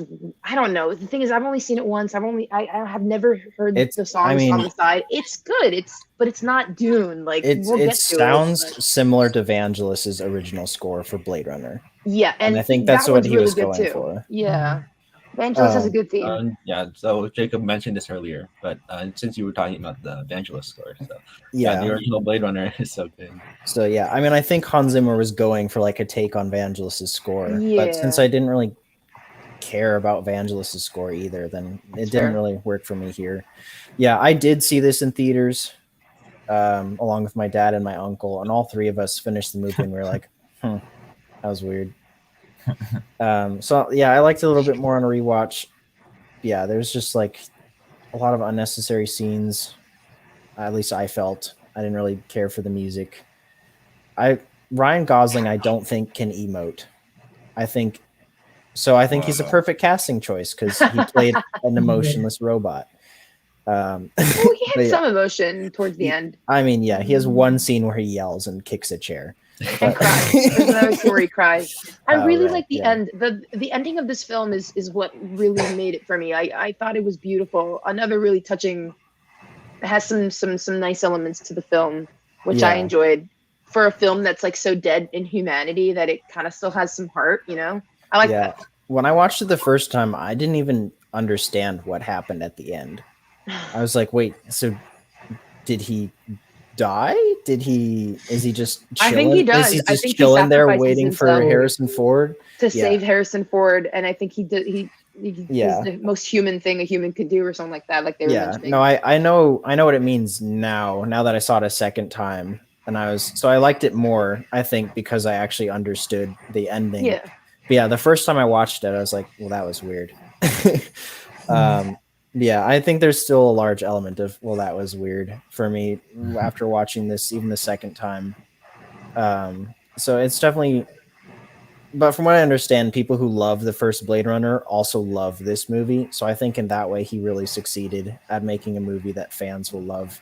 He like made it a faithful continuation of the story while being true to the source material. So I think he deserves a lot of kudos for that, even if I don't feel like I was necessarily the target audience for it. So yeah, not my favorite. I don't think it's a bad movie. I didn't enjoy it. That is okay. You explained yourself really well. Yeah. All right. So Yeah, let's just. one more thing that I did want to add was the fashion aspect of the entire movie. Yes. Yeah. The costume design and everything is perfect. And I think Ryan Gosling like pieces that he wears like had a significant effect in that winter.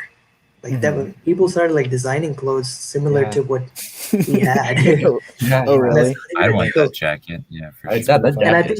think I think Gosling has that effect in like most of his movies. I remember back when he did Drive and people wanted that kind of Oh, a yeah. jacket on. Mhm. And similar to La La Land He's and of course Crazy Stupid Love. Yeah.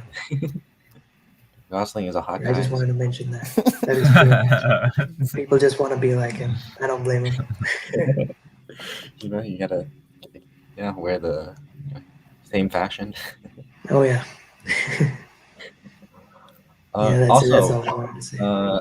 David Dasmalchian has a pretty memorable role. Yeah. David Dasmalchian is in this.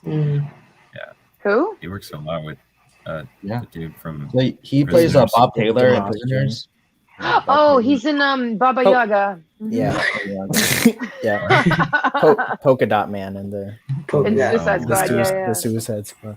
Yeah. Got He's it. doing He's good. shown up in the 3 of his movies. Oh, that is true.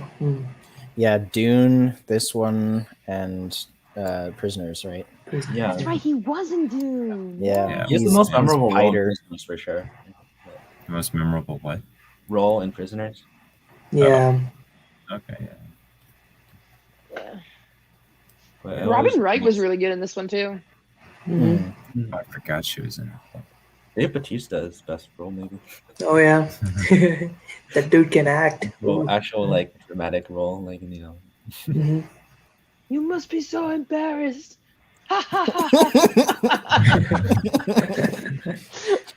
She just told everyone your deepest, darkest secret. Oh man, I'm gonna miss out on that MCU. No, this one gotta plug MCU next Saturday. What you guys earn? 3:00. Pulling this up since good segue before we go into Dune. Wait, no, we gotta We rank still this gotta one. rank I this say one. A Yes. I would go or A. S, like low S or high A. One of the two. Yeah, I agree with Sean. It's at a C for me. Well, Wow. Money. High A for me. A. Okay. And weird So- it can be good sometimes. I'm trying to think. So okay, I'm gonna put it here. And then anyone want to put it under Insandi besides? I would. I do I do. want to I put do it not. under I would Sunday. put it under. Okay. I would not.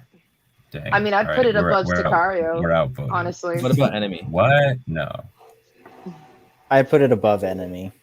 Above Enemy, but below I would put above Unsunday's. Enemy Sunday. as well. So okay. Well, that's already Interesting. majority, so I think we'll stick with I this. think I had Insandi's lower than you guys, but whatever. Okay. All right. Okay. Sean, you're Dune. All right. All right. Yeah, so I guess I'll say I saw this in theaters. Aiden was there as well.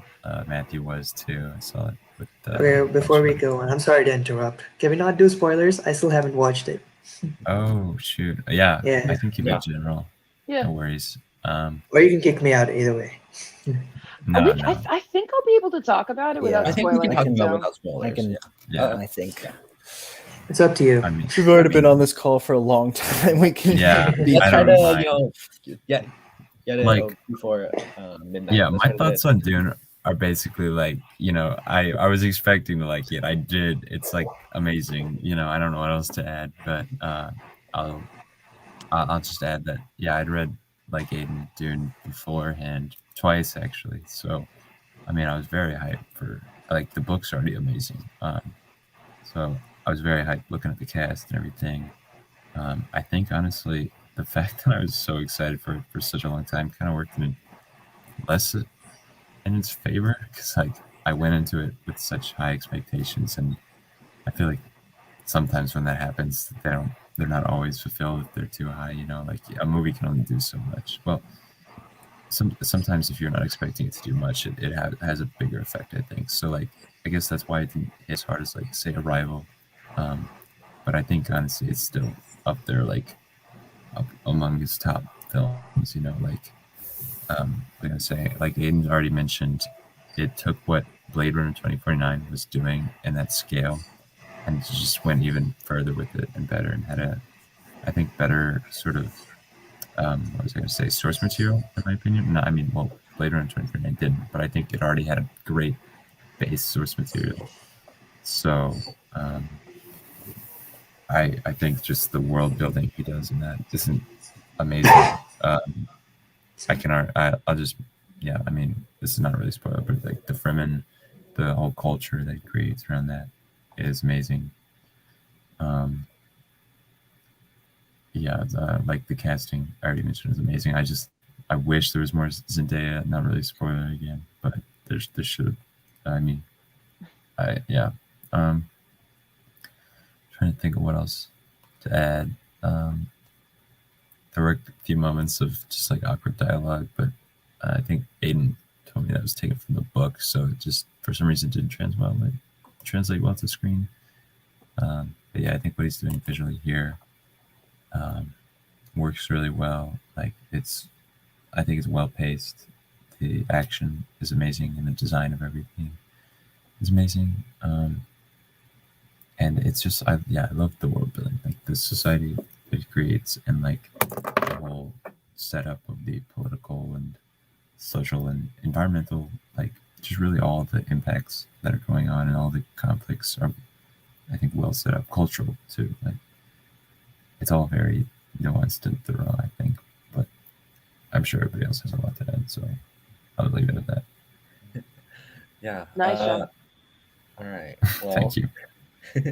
All I was gonna say, I was gonna start by saying something. I forget completely what I was gonna say, but I wish I watched it again because I'm like I really liked it the first time, Me too. and I'm just like I want to watch it again in IMAX, and I just did not have time for it.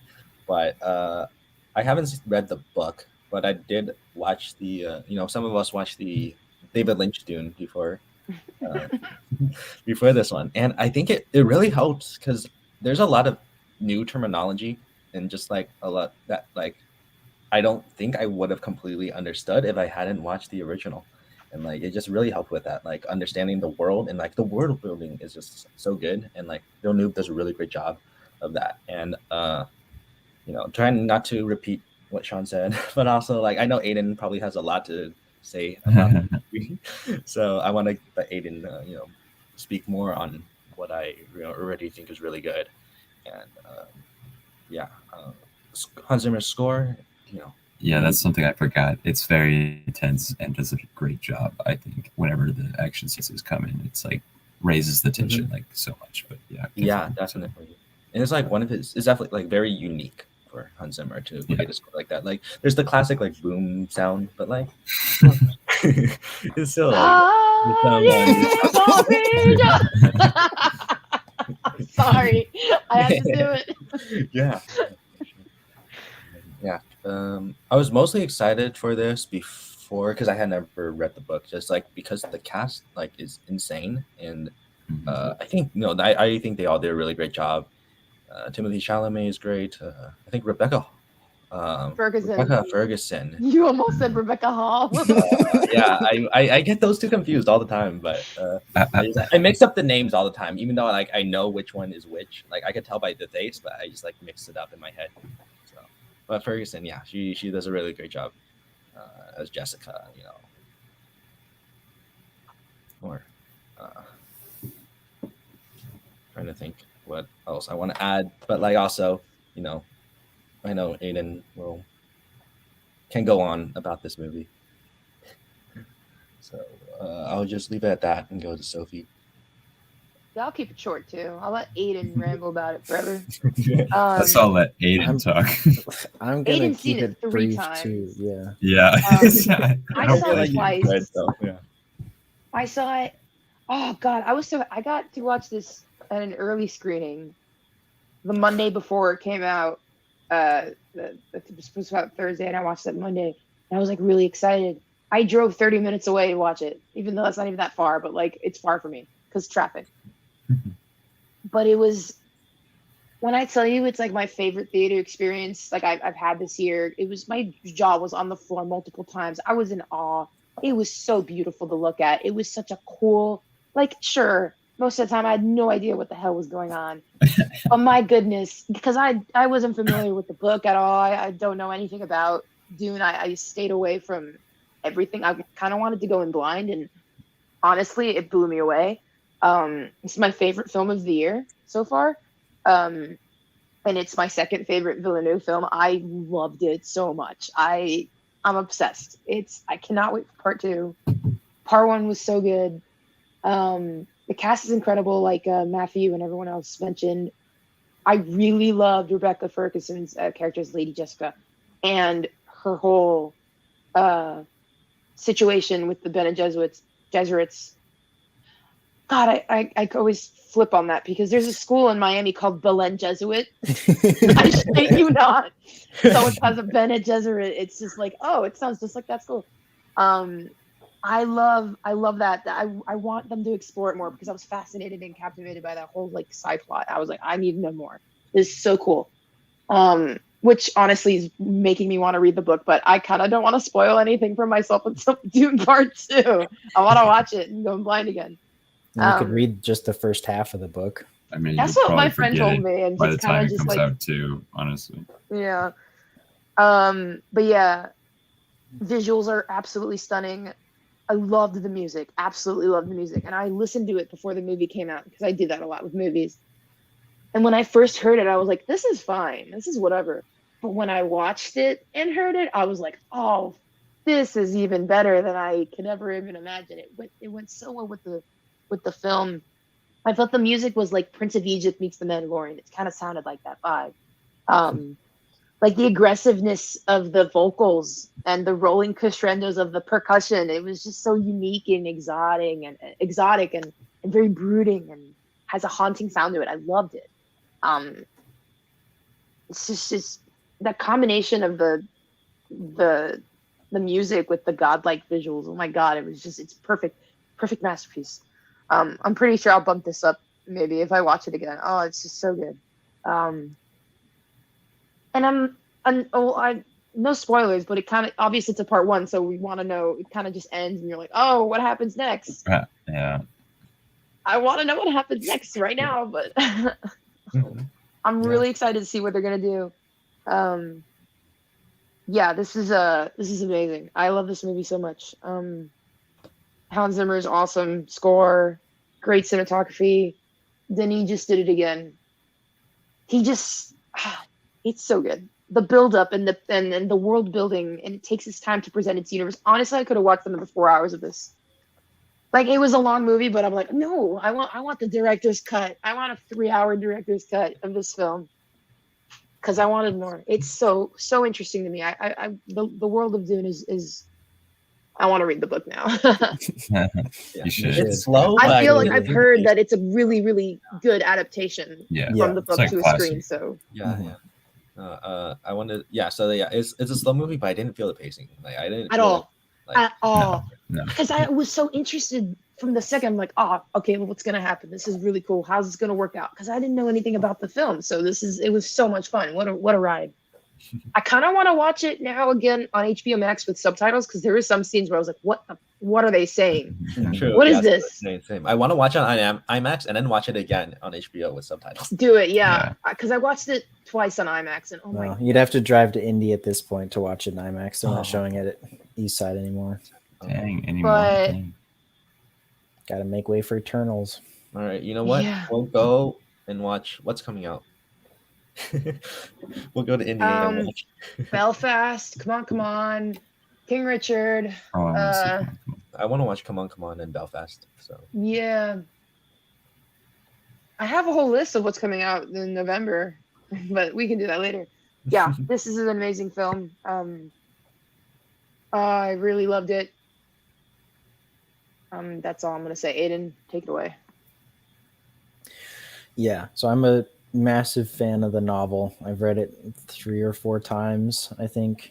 And it's like Denis reached right into my brain and pulled out what I saw when I read it and put it on the screen. It's so good. Yeah, I think just every element of it works incredibly well, from just it's absolutely stunning cinematography to the just unearthly but incredible music by Hans Zimmer. John described it as brutalist, and I think I agree with him. It's not Hans's typical, like composing. It's very harsh sounding, intense, focused beats. And I think that works incredibly well in the context of the world. Like, I think this is a Hans Zimmer score that I wouldn't listen to a ton outside of the film. I can't think of any songs in particular besides maybe 1 or 2 that I'm like, oh, that one was really cool. But like in the context of the film with the visuals, it's amazing. Unlike anything I've ever, wow. It's so good. Breathtaking. All the casting was truly inspired. I am normally not a fan of Timothée Chalamet. I think he's nasty, but I actually, I actually really liked him in here as Paul. I think he pulled it off. So I'm very happy about that. Javier Bardem deserves a special shout out. I think he truly embodied Stilgar. Like he steals every scene he's in every movie, and this is no exception. He just embodied that character. I predicted where it was going to end before I went in, and it ended almost exactly at that point, just from what I thought a logical place to end it would be in the book. So I was pretty happy about that. I thought that was really cool that it was like almost exactly halfway through. So I'm very excited for the second part. There were some changes from the source material I won't really get into. Most of them worked really well, I think. There's some I was bummed that didn't get an adaptation, but there's only so much you can do. in from such a dense book into an already very long movie. But yeah, I think just kind of the combination of everything, the visuals, the music, the acting, all of it worked very, very well. And yeah, this is definitely one of the best movies I've seen in IMAX for sure. It's made for that. And yeah, I'm indie now. Yeah, I'm sad that like I'll probably never get another chance to watch it in IMAX. And that just kind of bums me out that for the rest of my life, the best way I'll have to watch Well, they'll this probably movie do like is 10-year pretty much radio. anniversary Dune, watch an I IMAX. sure hope Oh, so. man, I will if we're definitely lucky, I will definitely be attending them. That Or would maybe be- they'll Or like re-release Dune it as a Part 2, two-parter yeah. with Dune Part 2. So Yeah. I can maybe forgot do to that. mention Jason Momoa. I think this is my favorite Oh my performance. god, he's great. Oh my god. He's yeah. really He's good, yeah. so good in this, and also Oscar Isaac. Mhm. Love him. He's sometimes hotter than Timothy. Like he's more I handsome. don't know. Oscar and Isaac then is like Timmy's fatty, cuter. you know. I love both of them. Okay, that was uncomfortable. No, it's not. Leave me be. Matthew calling Oscar Isaac daddy was uncomfortable. Very nice, I Matthew. did not catch that. Okay, I have a tiny gripe. Is it just me or like maybe because it's Josh Brolin's character, but like he was whatever in this movie. I thought he was like fine. Yeah, they didn't. Yeah, they yeah. didn't give a lot of Should've screen done more time with him. to characters in the book that got a lot more attention. So Gurney Halleck was one of them. Thurfer Hawat Yeah. was definitely had a way bigger part in the book, and Yeah. and Dr. Yue. Yeah, that's all why. of them had a lot more in the book than what was shown in here. But again, Yeah, it's 'cause even his it's performance just, threw me off. It was like not the I best. am smiling. That's the best part. I am smiling. I don't think he did bad, but I get that because I think he kind of just Yeah. did the whole like harsh trainer like Yeah, which is like stereotype. Like he was definitely just doing better in Sicario, but he has way more screen time in Oh, yeah. Sicario. Yeah, Yeah. for sure. Yeah. Yeah. No, I think there's only so much you can adapt, and there's never going to be a perfect adaptation just because it's such a dense book. It's like 700 pages, but it feels like Holy it's shit. but it feels like it's 1500 easily. It's very, very dense. Isn't there a So- dictionary in the back? Yeah, there's a glossary of terms. Oh my god. So map too. yeah, so I think Denis did an incredible job kind of distilling from it just kind of the base elements and the core concepts and making an incredible movie from it, even if he didn't get a lot of the underlying philosophical and religious stuff from the book. But yeah, There I was, think sorry, go ahead. I think there was a little there, but yeah. There's a little, but not nearly as much as in the book. But yeah, I think maybe not as religious per se, but yeah. Yeah, I think Jason Momoa, just going back onto your previous point, I think he adds a lot of necessary heart and like warmth, I guess you could say, to an otherwise very cold and soulless world. Like most of the characters in there are pretty cold and emotionless, and so I think he's the perfect foil to kind of the just very subtle acting to his like very like you'd want to hang out with this guy, but I don't know that I ever want to hang out with any other character in here. Yeah, that's true. He does have that like vibe. Well, like, and in the book you could feel that too. Like Mhm. Paul had a lot of very close relationships, I think, with his like the people in his house or whatever. As advisors, yeah. Yeah, and that didn't necessarily get explored with a lot of them, except for like Jason Momoa's character. Yeah.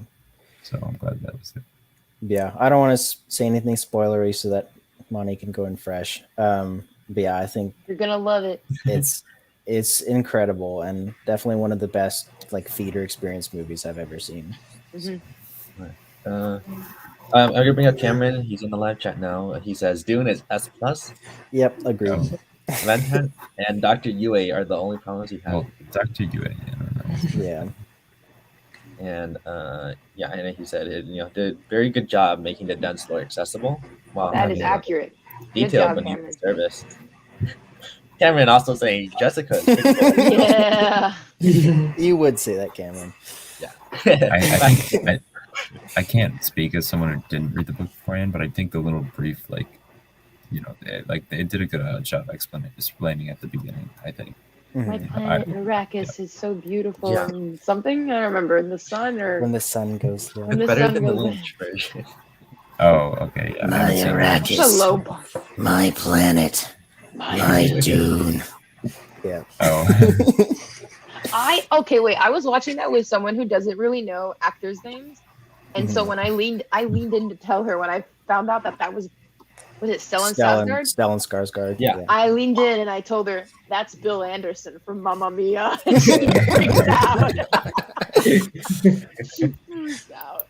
Yeah. Yeah. No, the only gripe I would have about it, besides like cutting out some things from the novel, is there were a couple parts that it was hard to understand what people were saying, just because of how loudly the music was playing and how quietly people were talking. Even So- some of the visions that Mhm. are shown, it was. I need to rewatch a certain scene that happens in this. Yeah. No, I yeah. know exactly which scene you're talking about. Yeah. It's I it's need to hard rewatch to it with it's subtitles. hard to hear what he's saying. Mhm. But yeah, overall, I think it's as close to a perfect adaptation as you could manage, given the density of the material and the time allocated for the movie. yeah. As for me, for sure. Yeah, I know I haven't watched it, but then I do remember Matthew and I religiously followed the news, Yeah. anything Dune Any related, casting news is like, oh shit. any this was- casting news, and you just like go gaga over it. Yeah. Yeah. Yeah. And I Absolutely. remember both of us, we went to some other movie, and then the Dune trailer played. Yeah, Tenet. We It did was not Tenet. even We watched expect it. Tenet, and then there's like Oh, yeah. before they released it online, it was just like, oh, for any of you guys watching Tenet, here's an early trailer for Dune. So we got to watch it earlier. We did not know what was going on until we saw Timothy Chalamet like just back of his head. Yeah, exactly. This is Yeah, it. so I think it was the box scene or like The box scene, yeah. What's in the box? Yeah. But yeah, I remember these two moments being like very anticipating for me to watch it. I'll watch it tomorrow. I was gonna watch it today earlier, but I'm gonna do it tomorrow. Yeah. Easiest 10 out of 10 I've given in a long time. So S tier for me. I would put it at S tier as well, but below Arrival because Arrival. That's where I would put it. S tier below Arrival because my first two favorites are Prisoner and Arrival, but yeah.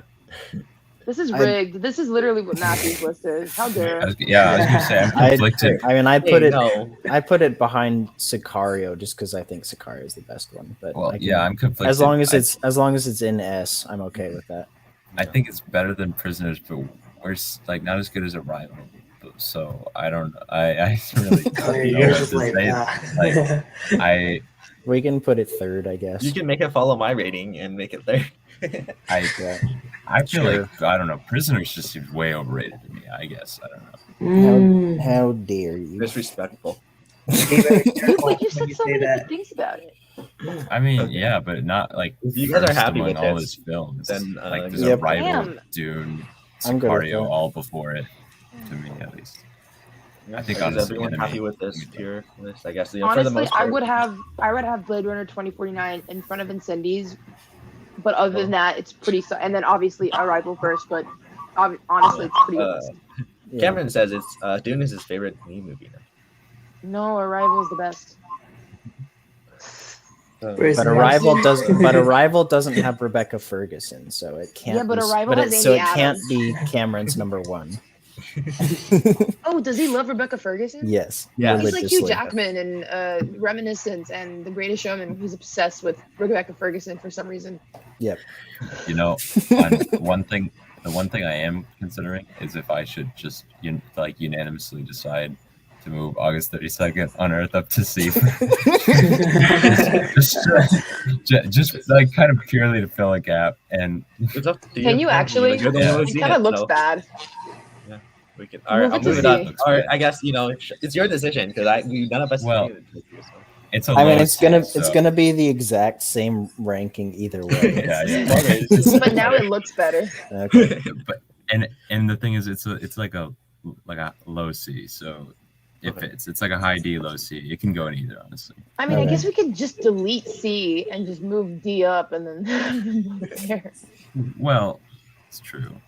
Delete I mean, F we could and delete D and F, just yeah, make them delete- both C. Yeah. But delete F. There's no Fs for sure. There's no F. Maelstrom, I'm okay with Yeah. D.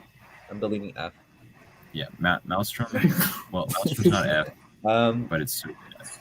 Yeah. Before, or I just like okay. Cameron says that Arrival was pretty good. More than pretty good, but whatever. Yeah, it's Sean and I's favorite. All right. Yeah, I'm good with this ranking. Yeah. I guess before we sum up our collective ranking, let's go around and go with our personal rankings. I'll start with mine since it's very it is very similar. Besides August 32nd on Earth, my 9th is Maelstrom. My number 8 is Polytechnic. My number 7 is Enemy. Number 6 is Blade Runner 2049. Number 5 is Sicario. Number 4 is Ensandi.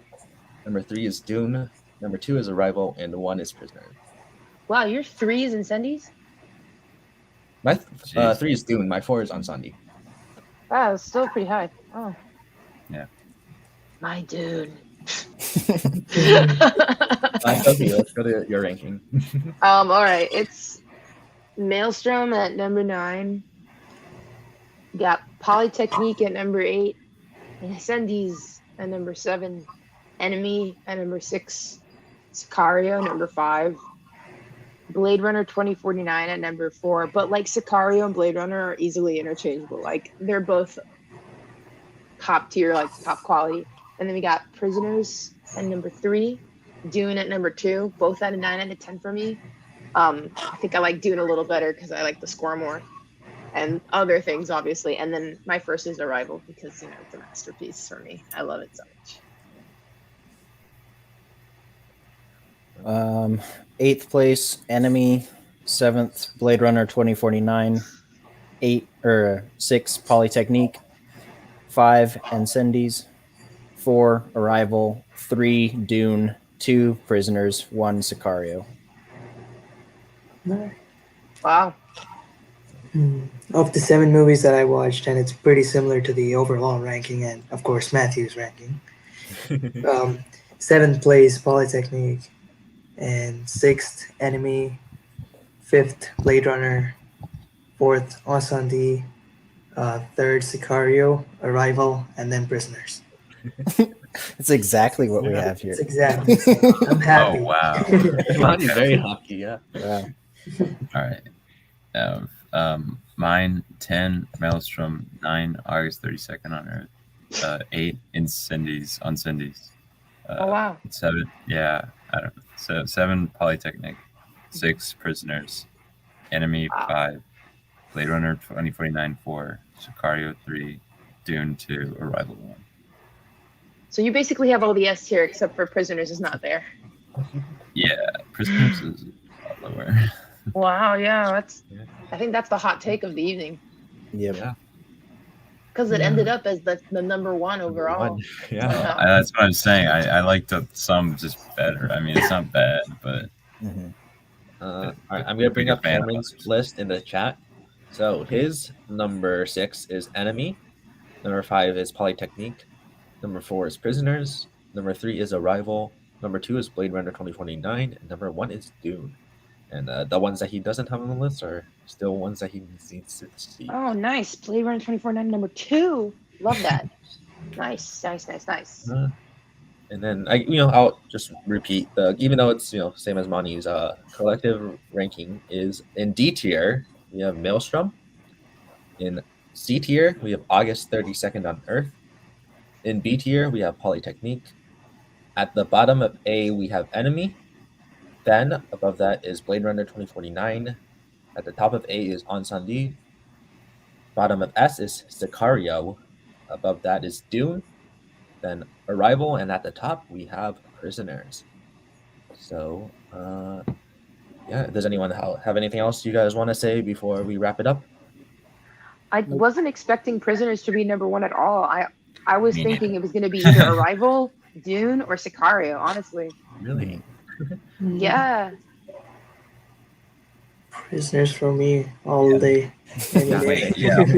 It was Matthew and Monty were their favorites, and then Yeah. it wasn't Aiden's favorite. I know that. It's my second It's favorite.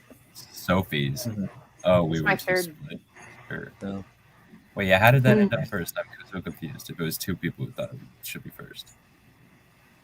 Oh no, no one agreed on anything that should be higher. Never mind. yeah. Well, yeah, They're all Sean split. Sean and I agreed But- that we wanted a Oh, rival right, to be which- higher, but that ended up right next to Aiden Prisoners. thought Sicario. Okay, never But, mind. yeah. I understand.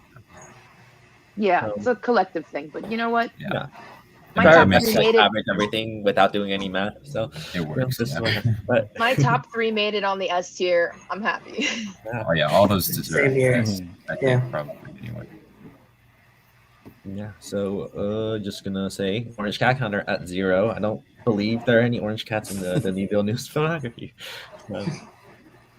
And then stay tuned. Next week we are talking about Edgar Wright with the release of Last Night in Soho, and then on the 13th, the Saturday, 3 o'clock, you'll see most of us back again for another MCU ranking for the release of Eternals. So, yeah, I guess thanks for being here, and we will see you guys next week.